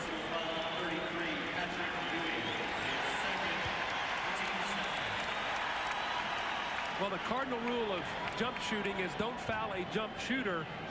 John Paxson, a guy who doesn't get to the free throw line that often, will now get back there for his 3rd and 4th attempts of the game. So the 20-foot jump shot that was tried to be blocked by Patrick Ewing was a foul, and that'll be 2 free throws and probably 2 points for Paxson as an excellent free throw shooter. He hasn't missed anything tonight. He's 3 of 3 from the floor also. Well, he put on a shooting demonstration last year in Game 5 against the Lakers in the playoffs. I think, with 10 for 16, but that 4th quarter, I think he had 6 or 7 tough shots that really gave the Bulls the championship. 4 straight Chicago points, and it's back to a 9-point lead.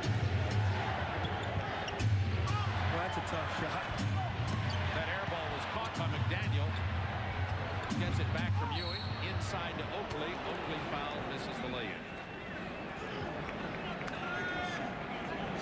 is Paxson second. And Oakley will go to the free throw line. Oakley shooting 60% in the playoffs.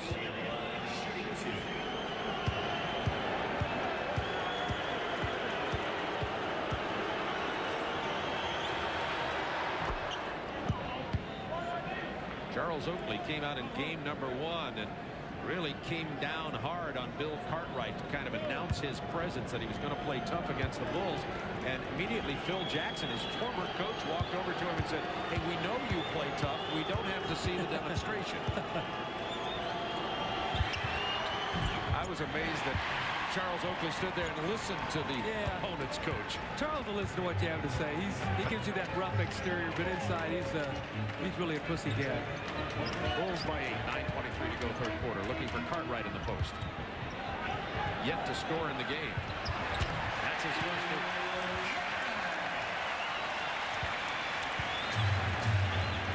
See, Horace Grant did a great job that time not allowing Mark Jackson to catch the ball, making it go to Gerald Wilkins. Now they've used up 9 seconds on the shot clock trying to get into their offense. That's a great job by Horace Grant that you don't see on the stat sheet.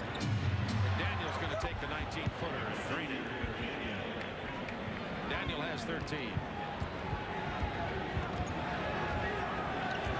Wilkins trying to stop Michael Jordan, something everybody in the world's tried to do, nobody with success. Pippen rims it out of there. He's only 2 of 9 shooting tonight. Remember that Scottie Pippen is playing with a sore ankle. I thought Mark Jackson had an interesting move to the hoop there. That'll be a travel and a violation. Well, Michael Jordan caused that, and I tell you what he did. He faked like he was going to go after Mark Jackson, and then went back into the passing lane to play Gerald Wilkins. No place to go for Mark Jackson, so he had to take the extra step.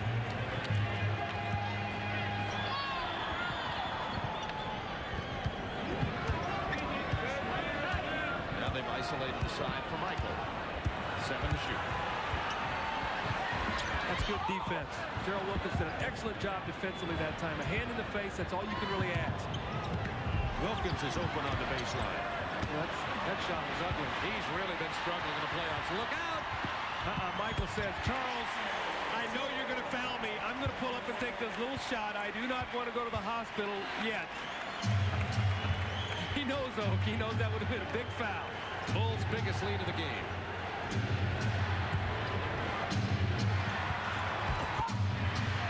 See, the style right now that Chicago's playing defensively, Bob, it's really taking Ewing out of the game, because what's happening is they're not allowed to run their offense. They're trapping, forcing them to throw ahead, and either Xavier McDaniel or one of the other guys are taking the shot, and Patrick Ewing is not touching the basketball. So Chicago is serving their purpose. Although there's no turnovers being forced, they're keeping the ball out of Patrick Ewing's hands, and that's really what they want to do. Oakley with his second personal. Bulls by 10.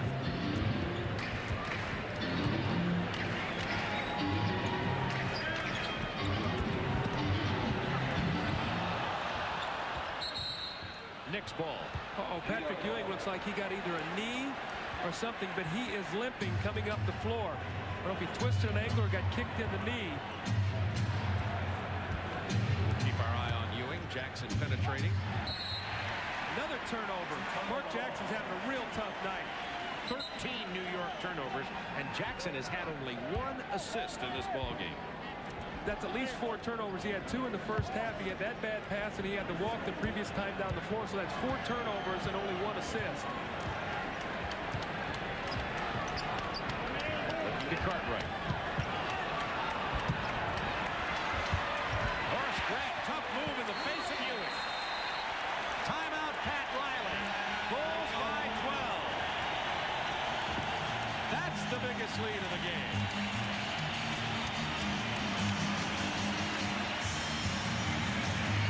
Bulls at their biggest lead of 12, 6:54 to go in the third quarter. Let's look at tonight's Chevrolet scoreboard. Actually, let's look back to last night for that Western semifinal game 1, and Utah defending at the Delta Center. Big game from the mailman. Yes, it was, and I tell you, I watched the game last night, and Utah had about a 13-point lead. John Stockton went out of the game, and Seattle started crapping. Actually went up 2 with a 17-2 spurt, and then the big fourth quarter by Karl Malone. Tyrone Corbin with a big ball game. So Utah doing something they didn't do very well all season. That was beat Seattle in Salt Lake City.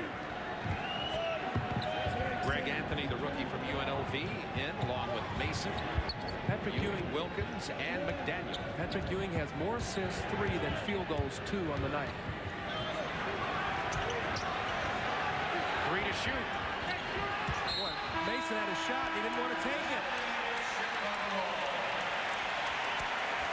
14th New York turnover. They had 8 in game 1. Chicago defense has been great tonight. You can just see they're swarming, they're trapping, they're pressing, scrambling the game, something we talked about that we thought they would do more of tonight, and they've definitely done that.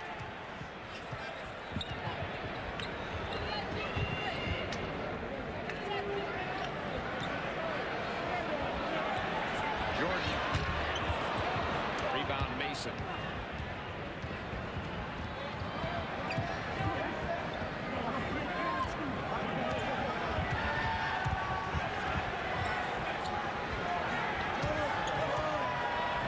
To shoot.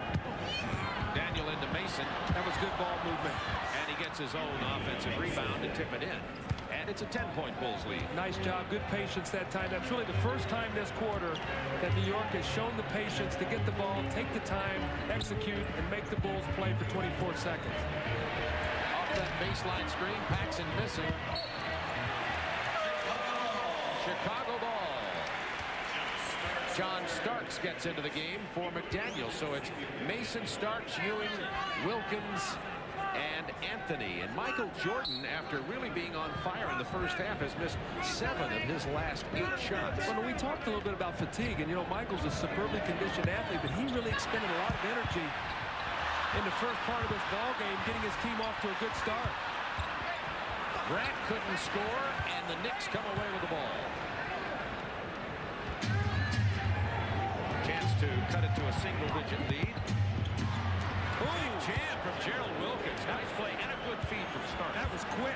He turned the corner and went up quickly. Had he not, that would have been blocked. Well, New York will not go away, though, Bob. They're hanging tougher than I thought they would tonight. I thought this might be one of those emotional letdown games and get blown out. They have not done that. Paxson was left alone by Anthony. Now he's missed his last 2 jumpers. Here comes Starks against Jordan. Well, that's confidence. He didn't back away. I tell you, John Starks went right at Michael Jordan. 3 straight field goals, and New York is right back in this ball game, down now only 6. 6-0 run by New York. It's a 56-50 game. 4:41 to go in the third, and Chicago has called a timeout. Knicks have cut it to 6 points, and we talk about John Starks. He's just a young guy, but look at the confidence against one of the best defensive players in the game. Beautiful spin move by John Starks, 6 unanswered points. Now, the point we talked about is you start to get a little tired. Everything Chicago done has been at the perimeter except Michael Jordan posting. In this quarter, Chicago's guards, after going 16 for 24 in the first half, are 1 for 7. Their big guys are 2 for 6 in this quarter, which makes them 5 for 23 on the ball game. So everything Chicago's getting really is from their guards. That's a disturbing statistic.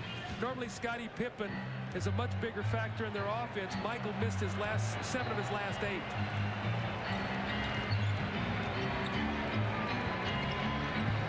The back door to Grant for the jam. And that was out of that play. Absolutely, out of a timeout to get Horace Grant to score. Excellent play out of the timeout. Now looking for Ewing. Cartwright pushing him away, then fronting him. Ewing coming to the other side. Starks loses it. Chicago ball. That's where Starks has got to be careful. He beat Michael once. Take your time. When you go back at Michael, he's going to accept the challenge. You got to take your time.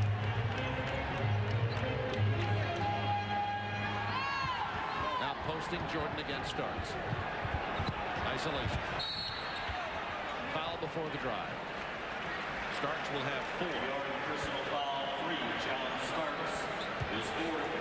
The team score.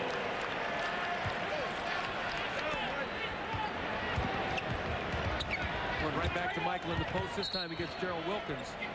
So New York is going with 3 guards right now. They're playing Anthony Starks and Gerald Wilkins to give them a little bit more quickness. Now they lose size, so Mason and Ewing are going to have to really do the job on the boards. New 24-second clock after the kick ball.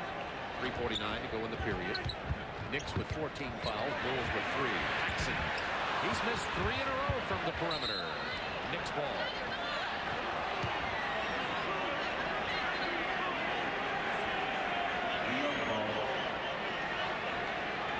Greg Anthony, the rookie from UNLV.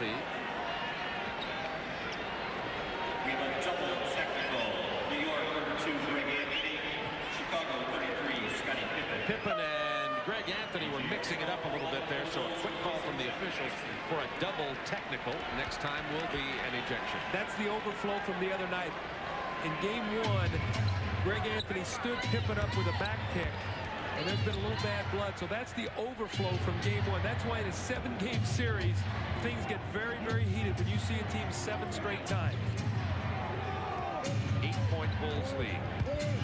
Anthony trying to take B.J. Armstrong. 7 on the shot clock. Anthony not very patient. Throws up the jumper. Jordan with a rebound.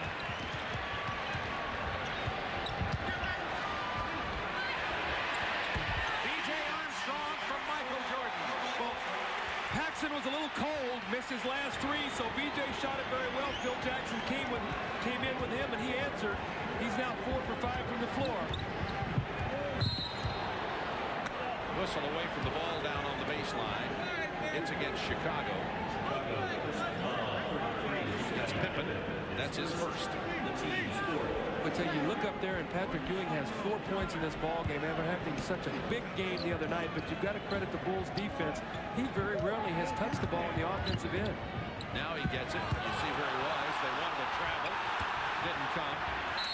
The throw away from Greg Anthony, and the Knicks are losing some concentration. 16th turnover in the game. When you go with young, enthusiastic, energetic guards, you give up something else too. That's a little patience. And Greg Anthony right now gets a little hyper out there. He's just got to calm himself down. See, that's a good thing he does with his speed and quickness. 3-on-1. That's a travel. Starks couldn't handle it. 17 turnovers. Well, the other night, the story of the game was no turnovers, basically. 7 in the ball game. Tonight, 17, so that's 10 less possessions. The Knicks only got 33 shots at the basket in the first half after 81 to the game in game 1. Armstrong, not this time. Starks kept it alive. 3-on-2 again. Wilkins fouled by Pippen. That's his second.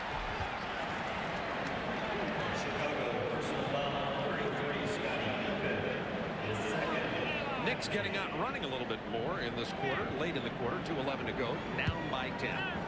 They really have the running team on the floor. Mason is much quicker and faster than Oakley, and you've got Wilkins, Anthony, and Starks, so 3 fast players, and you have Ewing. The big thing is, Bob, as we talked, is rebounding. If they rebound the ball, they can get some easy scores. They have not been able to convert. They've turned the ball over 2 or 3 times when they had opportunities to advance it against Chicago, maybe get an easy score in the open court.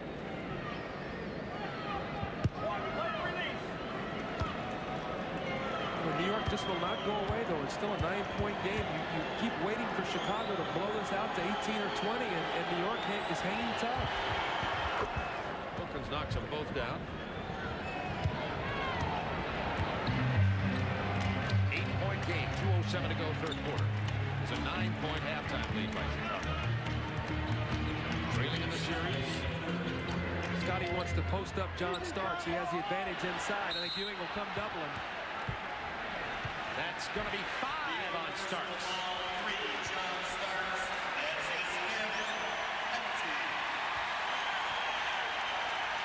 And that's the penalty against New York, so Chicago will shoot, but it took them all the way. It took them a little over 10 minutes to get into the penalty. Bulls are in the penalty now. McDaniel's going to get back into the game as Starks sits down. So it'll be Anthony and Wilkins at the guards with McDaniel, Ewing, and Mason.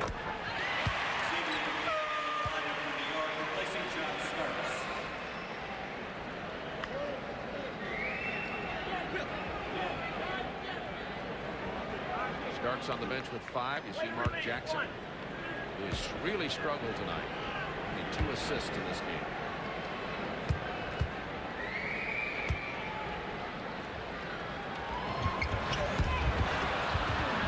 Ewing with the rebound. He has 10.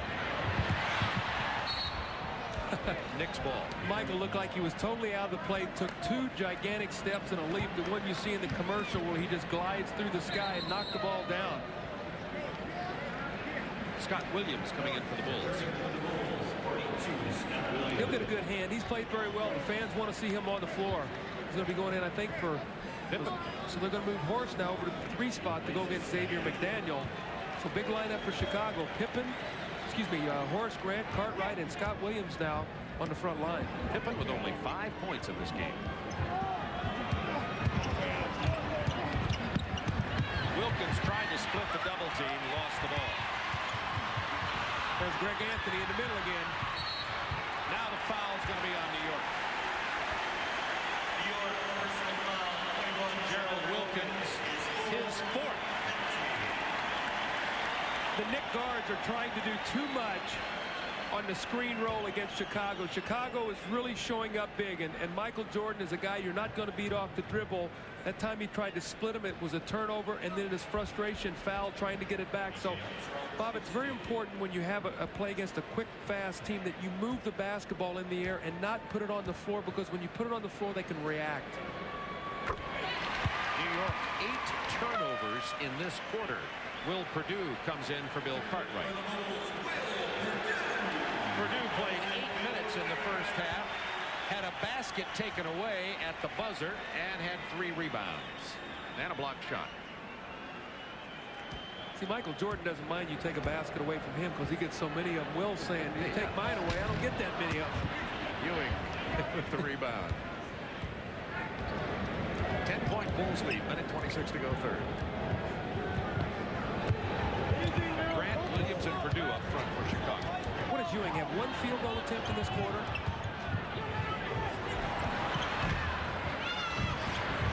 McDaniel puts it back up and in. McDaniel has 15.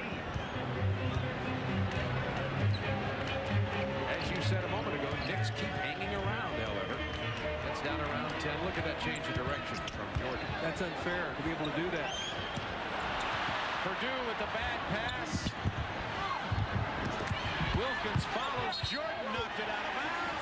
Chicago ball. Well, Jordan actually knocked it off the Knicks. What a play. What a great effort by Michael Jordan. He did not quit on the play, chased Anthony down, forced a shot, and then turned around and knocked it off Wilkins' leg. Going to spread the floor, let Michael penetrate. If you're going to help, you got to help off Will Perdue. They do. Leave him the shot. It's good defense that time by New York. They got to know who you can leave. They left the right person. Chicago by 8. 8-second differential in shot and game clock. Hey, Bob, they score here. It's a 6-point ball game. Tough penetrating Chicago defense. Wilkins trying to do it on the dribble. Another walk. That's the 9th turnover in this quarter. The 19th in the game. We talked about trying to do too much with the dribble. Against Michael Jordan, you've got to pass the basketball.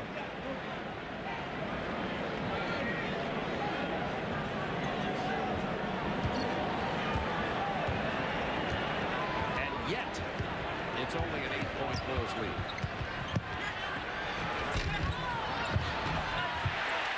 Who tipped that in? Williams. I believe it was Williams. Yes.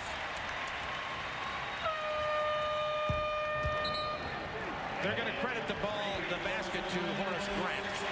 And it's a 10-point Bulls lead going into the final 12 minutes.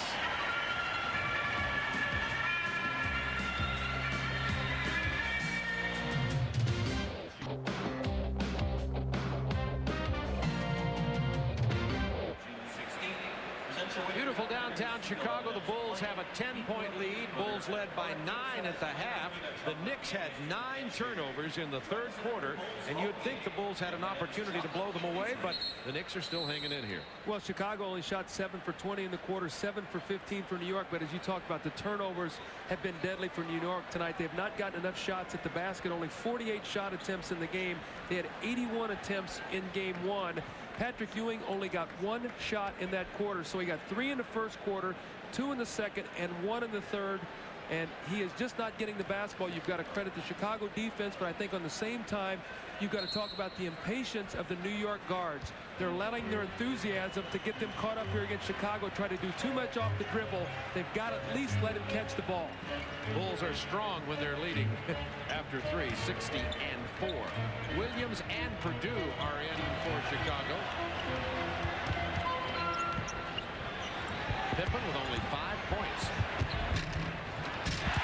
Followed by Williams. The last 2 Chicago baskets, one by Horace Grant, the other by Scott Williams, both on tip-ins. As Ewing has gone to block the shot, no one has gone to the boards. Remember, a small team, you've got to get after the boards. There's the double team on Ewing. McDaniel to the hoop, he's fouled. Ewing turned around, and both Scott Williams and Purdue were right in his face. Williams just picked up his 4th personal.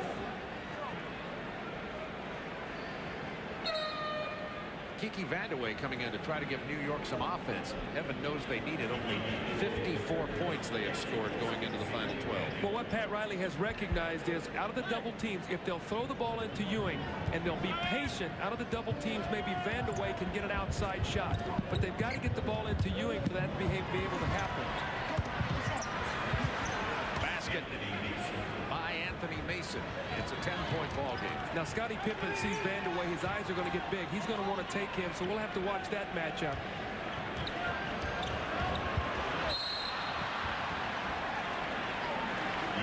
Foul's going to be called on Anthony. Now, Anthony made a mistake there, and the referees are being nice to him.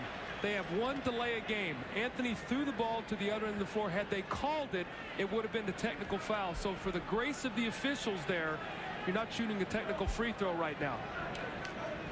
10:54 to go in the ball game. Each team has committed one team foul. It's a 10-point Chicago lead. So this matchup right now, you better watch Pippen and Vandeweghe.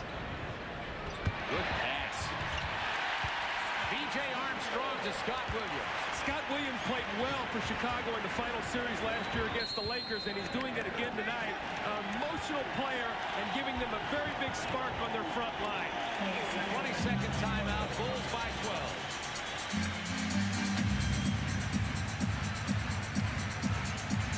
Chicago trailing in this series after losing 94-89 in game number 1. These two teams will play back-to-back this weekend in New York. They'll play an afternoon game on Saturday, an early evening game on Sunday. And Doug, to whom will the advantage go in the back-to-backs in the playoffs? The home team? I think it's very difficult to beat a team twice in 36 hours. I think the scheduling helps Chicago in a way, but then I say also, with Bill Cartwright playing those many minutes, it's going to be difficult. That's why they're going to need this guy right there, because he's going to give them some young, fresh legs to play against Patrick Ewing. So I think it's tough to beat a team twice in 36 hours.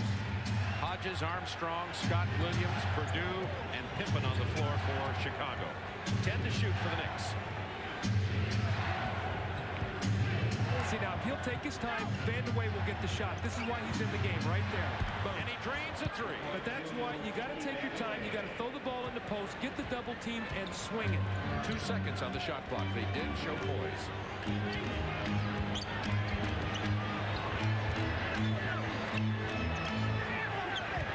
It's a 9-point Bulls lead. Vandeweghe with a near steal. Pippen went across the line. The official missed it, but nevertheless, Anthony comes up with it. Now, Anthony's got to take his time and let Patrick Ewing catch the basketball. Ewing comes up with Wilkins with a loose ball. Now Ewing from 19 feet. Not tonight. He was hitting those the other night. Mason, power game inside, draws the foul. Well, this Anthony Mason, 6'7", 250 pounds, only 6'7" to be playing in the land of the Giants down there, and that was Scott Williams' 5th foul.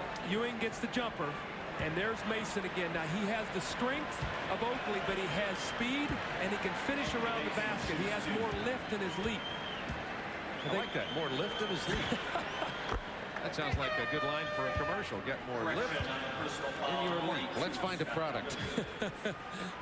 Jordan back on the floor now. Mason, 9 points and 8 rebounds tonight. Well, you saw in game 1, Anthony Mason played 32 minutes to Charles Oakley 16 in the first half.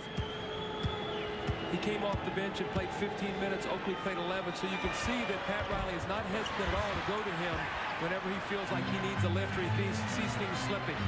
It's an 8-point Bulls lead. 9:34 to go in this game. Knicks hanging around. Isolate Jordan. Pass into Grant, blocked by Ewing. See, Patrick Ewing is not allowing any action around the basket. I still think you got to come down and you've got to show patience. You got to get the ball to Patrick Ewing, feel the double team, and then find the open shooter. Good pass to Ewing. It's a 6-point game. Patience. Patience is what you have to have. When the team overcommits on the screen roll, you've got to counteract it and find the open man. They've done that the last 2 possessions. Only Ewing's 8th shot attempt of the game. He's hit 3 of them. Away, good defensive positioning against Pippen, who's going to just try to back him in again. Well, Ewing's going to come over and give help on Scotty if he tries to post him, so be aware of Ewing. They got the foul this time on Vandeweghe. Pretty good defensive job on Pippen, but he just can't handle him on the block. Well, what's going to happen is Scotty's backing down. Ewing is taking his time. He's waiting, and when Scotty commits himself, he's going to come over for the block shot. What has to happen is New York has to guard the offensive board, because they've snuck in Chicago and got 2 scores when Ewing's come over to give help. See, he'll come over to give help on Michael on this shot. Someone's got to help on the boards. Right there's your man. Grant, Michael Jordan dished it after he saw 3 Knicks surround him. That's what happens. You get in the post, you get help, and you find the open man. Bulls by 8. Now looking for Ewing again. Cartwright back in the game. Bill Cartwright has only scored 2 points in this game. Ewing. He's hit 2 in a row from the perimeter. Look out. Yeah, you hear the sigh in Chicago's crowd. You say, uh-oh, didn't we see this the other night when he scored 16 in the last 20 points in the 4th quarter? The go-to guy for the Knicks. He's hit his last 2 jump shots. Armstrong, nice hesitation. And then Pat Ewing with a hard foul on Pippen. Pippen will go to the line. How many dunks have you seen Pippen or Jordan get in these 2 games? I can't remember one. Not for Pippen or Jordan. I don't think, and I think one of the things is we're not going to allow you to dunk the ball. Scotty cocks it back, and there's Ewing, and Scotty almost makes a sensational play, but he realizes, Pat Riley and this team does, that's what ignites Chicago. They'll take the 2 free throws. But when Pippen and Jordan get up skywalking, everybody gets excited. The Bulls had no dunks in game 1, and the dunks that have come here in this game have been follows, like, for instance, by Scott Williams. Right. But I don't remember Michael or Scotty, either one having a dunk in these 2 games. Exactly right. Pippen playing with a sore ankle tonight, struggling offensively, as you saw by those numbers, and missing that free throw. Ewing. You gain a point on that possession. With his 12th rebound. It's a 7-point Bulls lead. 7:48 to go in this game.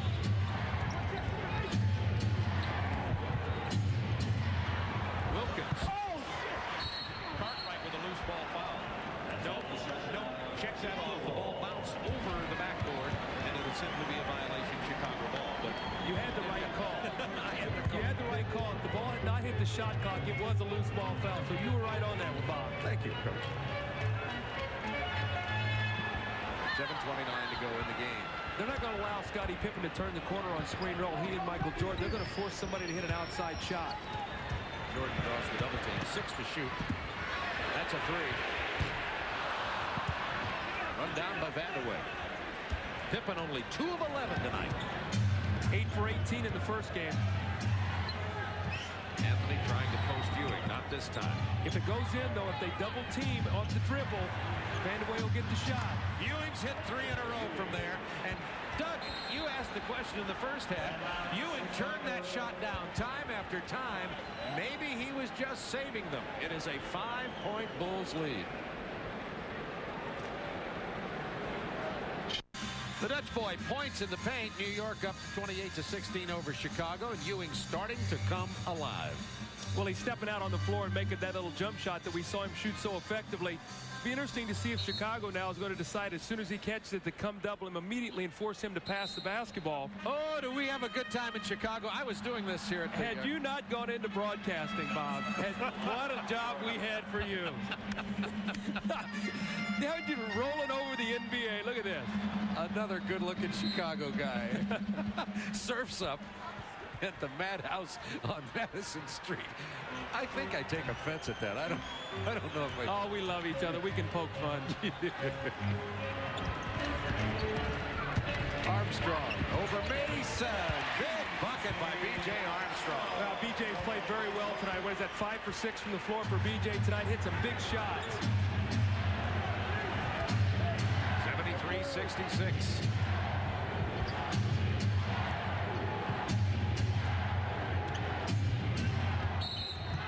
Ewing was held by Cartwright. That's his 4th personal. A team foul situation. Both teams, Knicks and Bulls, with 3. 6:20 to go in the ballgame. One of the real factors in game 1 was that Chicago got in the penalty early, so it's very difficult for them to guard Michael Jordan late in the game without fouling him and putting him on the free throw line. They'd like to get the ball to Ewing. Chicago doing an excellent job preventing him from getting on this side of the floor. So they go to Mason. Good up and under move. Well, he just went right around Horace Grant. That was quickness and power. Bumped into him. Horace went back, and Mason spun right off of him. 11 points, 8 rebounds for Anthony Mason. Tennessee State. Jordan kicks it to Armstrong.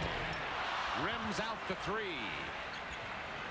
Now, Greg Anthony's got to take his time, and they got to get the ball in Patrick Ewing's hand. Run a little screen roll, let him pop out, or drop it in the post to him.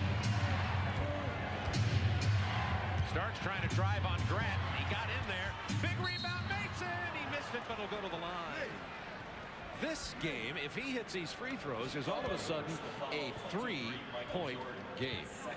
I think Chicago's getting more than what they wanted tonight in this ball game. Obviously, the loss the other night, but you would think, and everybody thought, and I think Pat Riley had a very good point. He says, why is it that when we won this game tonight, everybody said that we woke Chicago up, like we weren't supposed to do that? And I think he made a great point. I think people have underestimated this New York team, and I think a lot of it is because they finished the season so poorly. They slipped into the playoffs. They did not finish well. Pat Riley took them down to Charleston, South Carolina. They had 3 days of boot camp. They came back for their Pistons series, and they have been strong ever since. You've got to give them a lot of credit. I mean, Chicago, if they advance, will win and earn this series. Mason drops them both. It's a 3-point game. Coming up tonight, Game 2, Phoenix at Portland. Ron Cool and Jack Gibbons will have that for you right after this. Portland leads that series 1-0, and that was a real exciting game on Tuesday night. Don't want to miss it on TNT. And my number's right. And Michael Jordan had 21 in the first half, only 2 in the second. Your numbers are right. The fatigue starts to become a factor. I want to tell you, I made the point early. Michael was working so hard to get the team off, and he's been a little out of sync. He's 1 for 6 in this half after going 10 for 16 in the first half. Knicks can pull to within 1 or tie it on this possession. And also penalty situation the rest of the way, Bob. So if they foul, New York will be shooting free throws. There's the double team. Ewing all the way across the court. Starks thought about the 3, only 4. Now he drops the 3 up there off balance. Bad judgments. Greg Anthony held the ball on the skip pass, and he caused that violation. He's got to either make his move or give it up sooner. Excellent defense, though, by Chicago. New York only 1 of 8 from downtown tonight. Jordan alone. He ain't going to miss that. Only a second field goal of the second half. Bulls by 5. Crowd back into it. B.J. Armstrong. Great pass.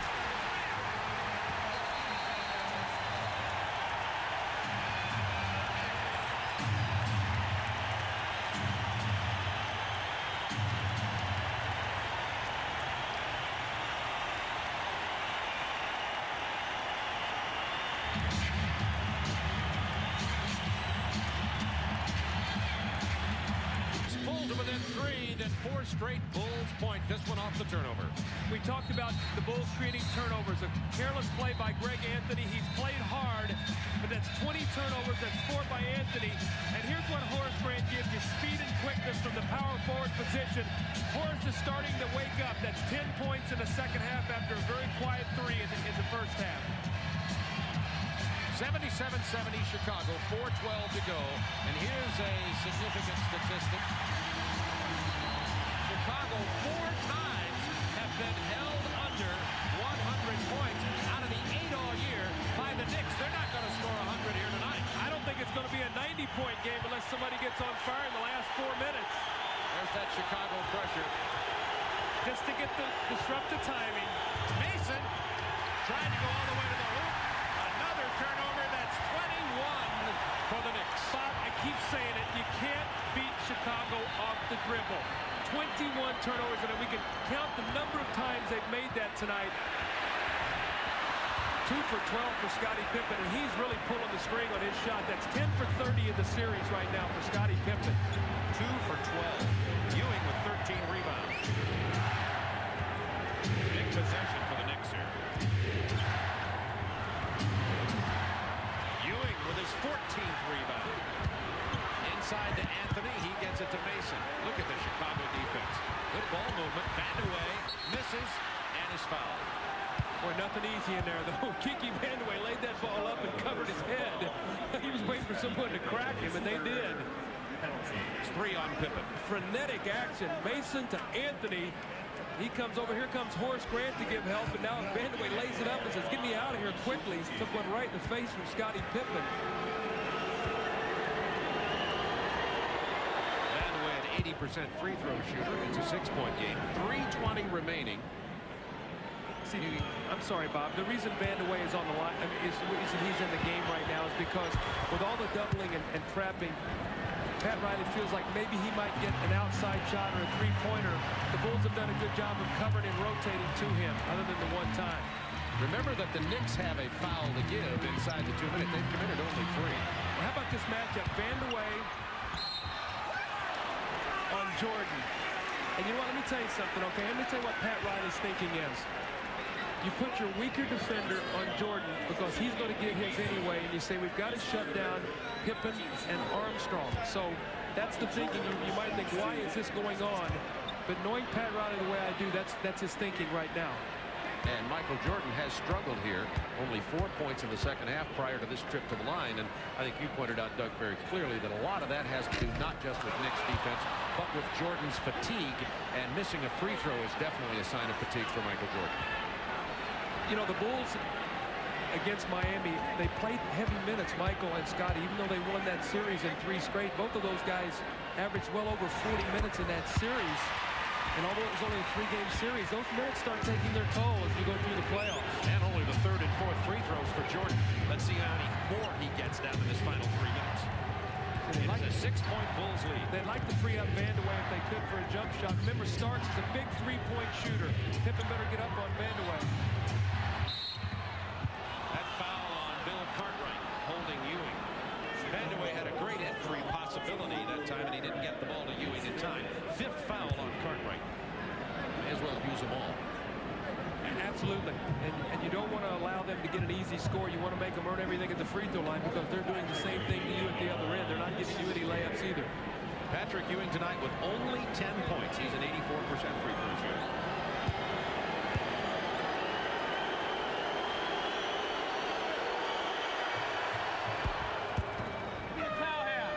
Wilkins gets into the ball game, and that's the first free throw for Patrick tonight. He was 6 for 7 in game 1. Now, as we see Vandeweghe leaving and Wilkins on, now what that is for, that's defense. That's offense-defense substitution, and I'm sure if Pat Riley can, in dead ball situations, maybe get Vandeweghe back on the floor. But with the Bulls having the ball now, he wants his better defenders on the floor.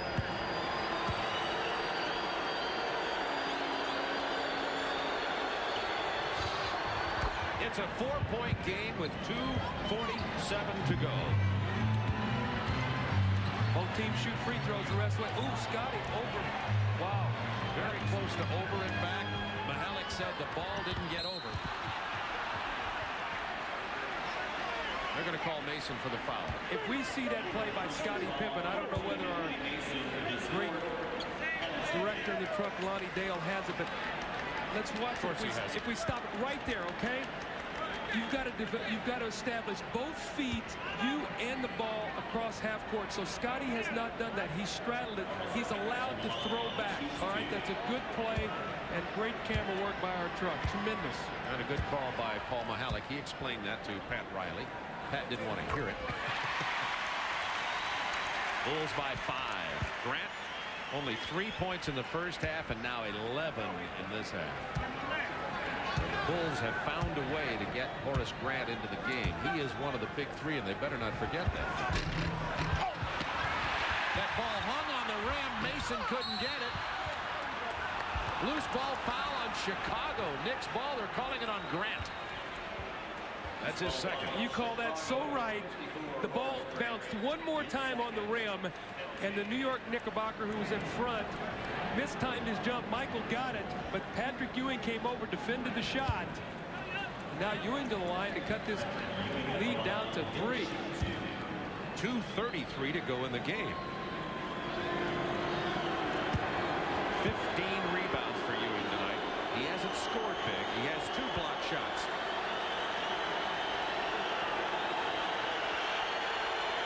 Excellent free throw shooter. I tell you, the one thing you have to appreciate about Patrick Ewing in tonight's game is he didn't start forcing shots. You know, he didn't start becoming selfish and looking for his own shot. He's gotten much more aggressive as the game has gone on, but he did not get selfish and look just for himself. It is a 3-point Bulls lead. 2:33 to go.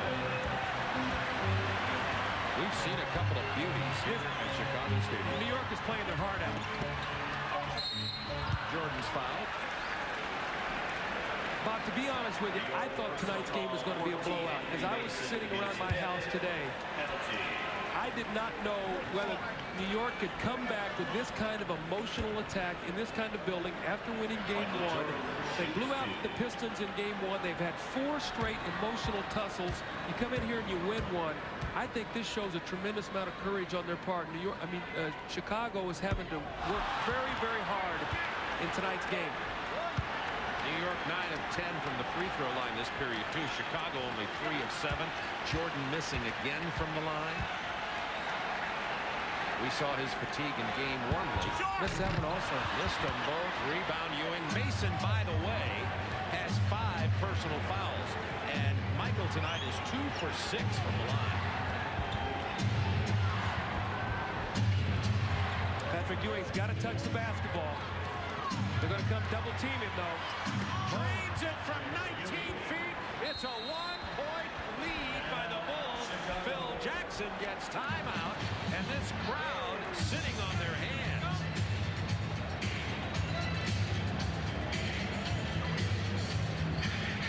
The double team gets there late. Ewing gets the jump shot. Well, we wondered why Patrick Ewing wasn't shooting this shot early. The ball comes, and we're going to see right there if we hold it. Here comes Horace Grant. He's playing Anthony Mason. He's going to try to come all the way across the floor and double team. He can't get there soon enough. But watch this as the shot goes. Watch what else happens. Look at this. If he misses, Mason is on the boards. So I think Chicago's going to have to make a decision on this, what they're going to do.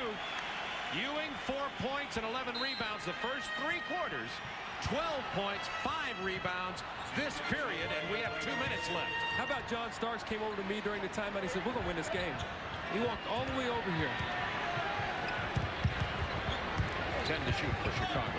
And they're looking for Michael Jordan. 6 to shoot. Boy, oh boy, someone's going to have to look for it. B.J. Armstrong in the paint. Big bucket. Well, he's made some big ones all night. Bulls by 3. It's a big possession right here. Chicago's got to get a stop. Looking for Ewing. Cartwright all over him. Cartwright playing with 5 fouls. Illegal defense. Oh, he's called an offensive foul. On Patrick Ewing. Wow. Wrestling with Cartwright on the block. Wow, Mike Mathis with a call all the way across the floor. In a crucial time. I haven't seen one of those in a while. Let's watch it again. Let's see if it was happening. Here's the wrestling, the arm wrestling going on. And right there is where you call the foul when Ewing put his arm down against Cartwright. But a gutsy call by Mike Mathis. Bulls with a 3-point lead. 9:16 to go. I guess not so gutsy if you're in Chicago Stadium. That'd be a gutsy call in New York. Grant misses. Wilkins with a rebound. Another chance for the Knicks. Timeout, New York. Trailing by 3, 1:05 to go. Riley just said, come on, Mike.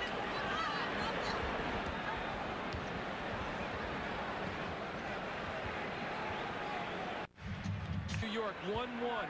New York has to feel very confident the way they have played Chicago in here defensively that they can get the job done.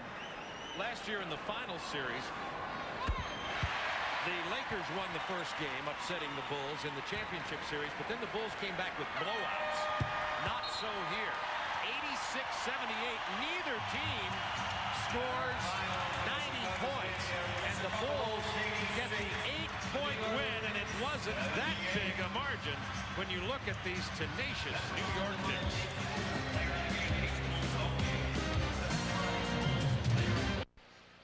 Once again, it was madness on madness.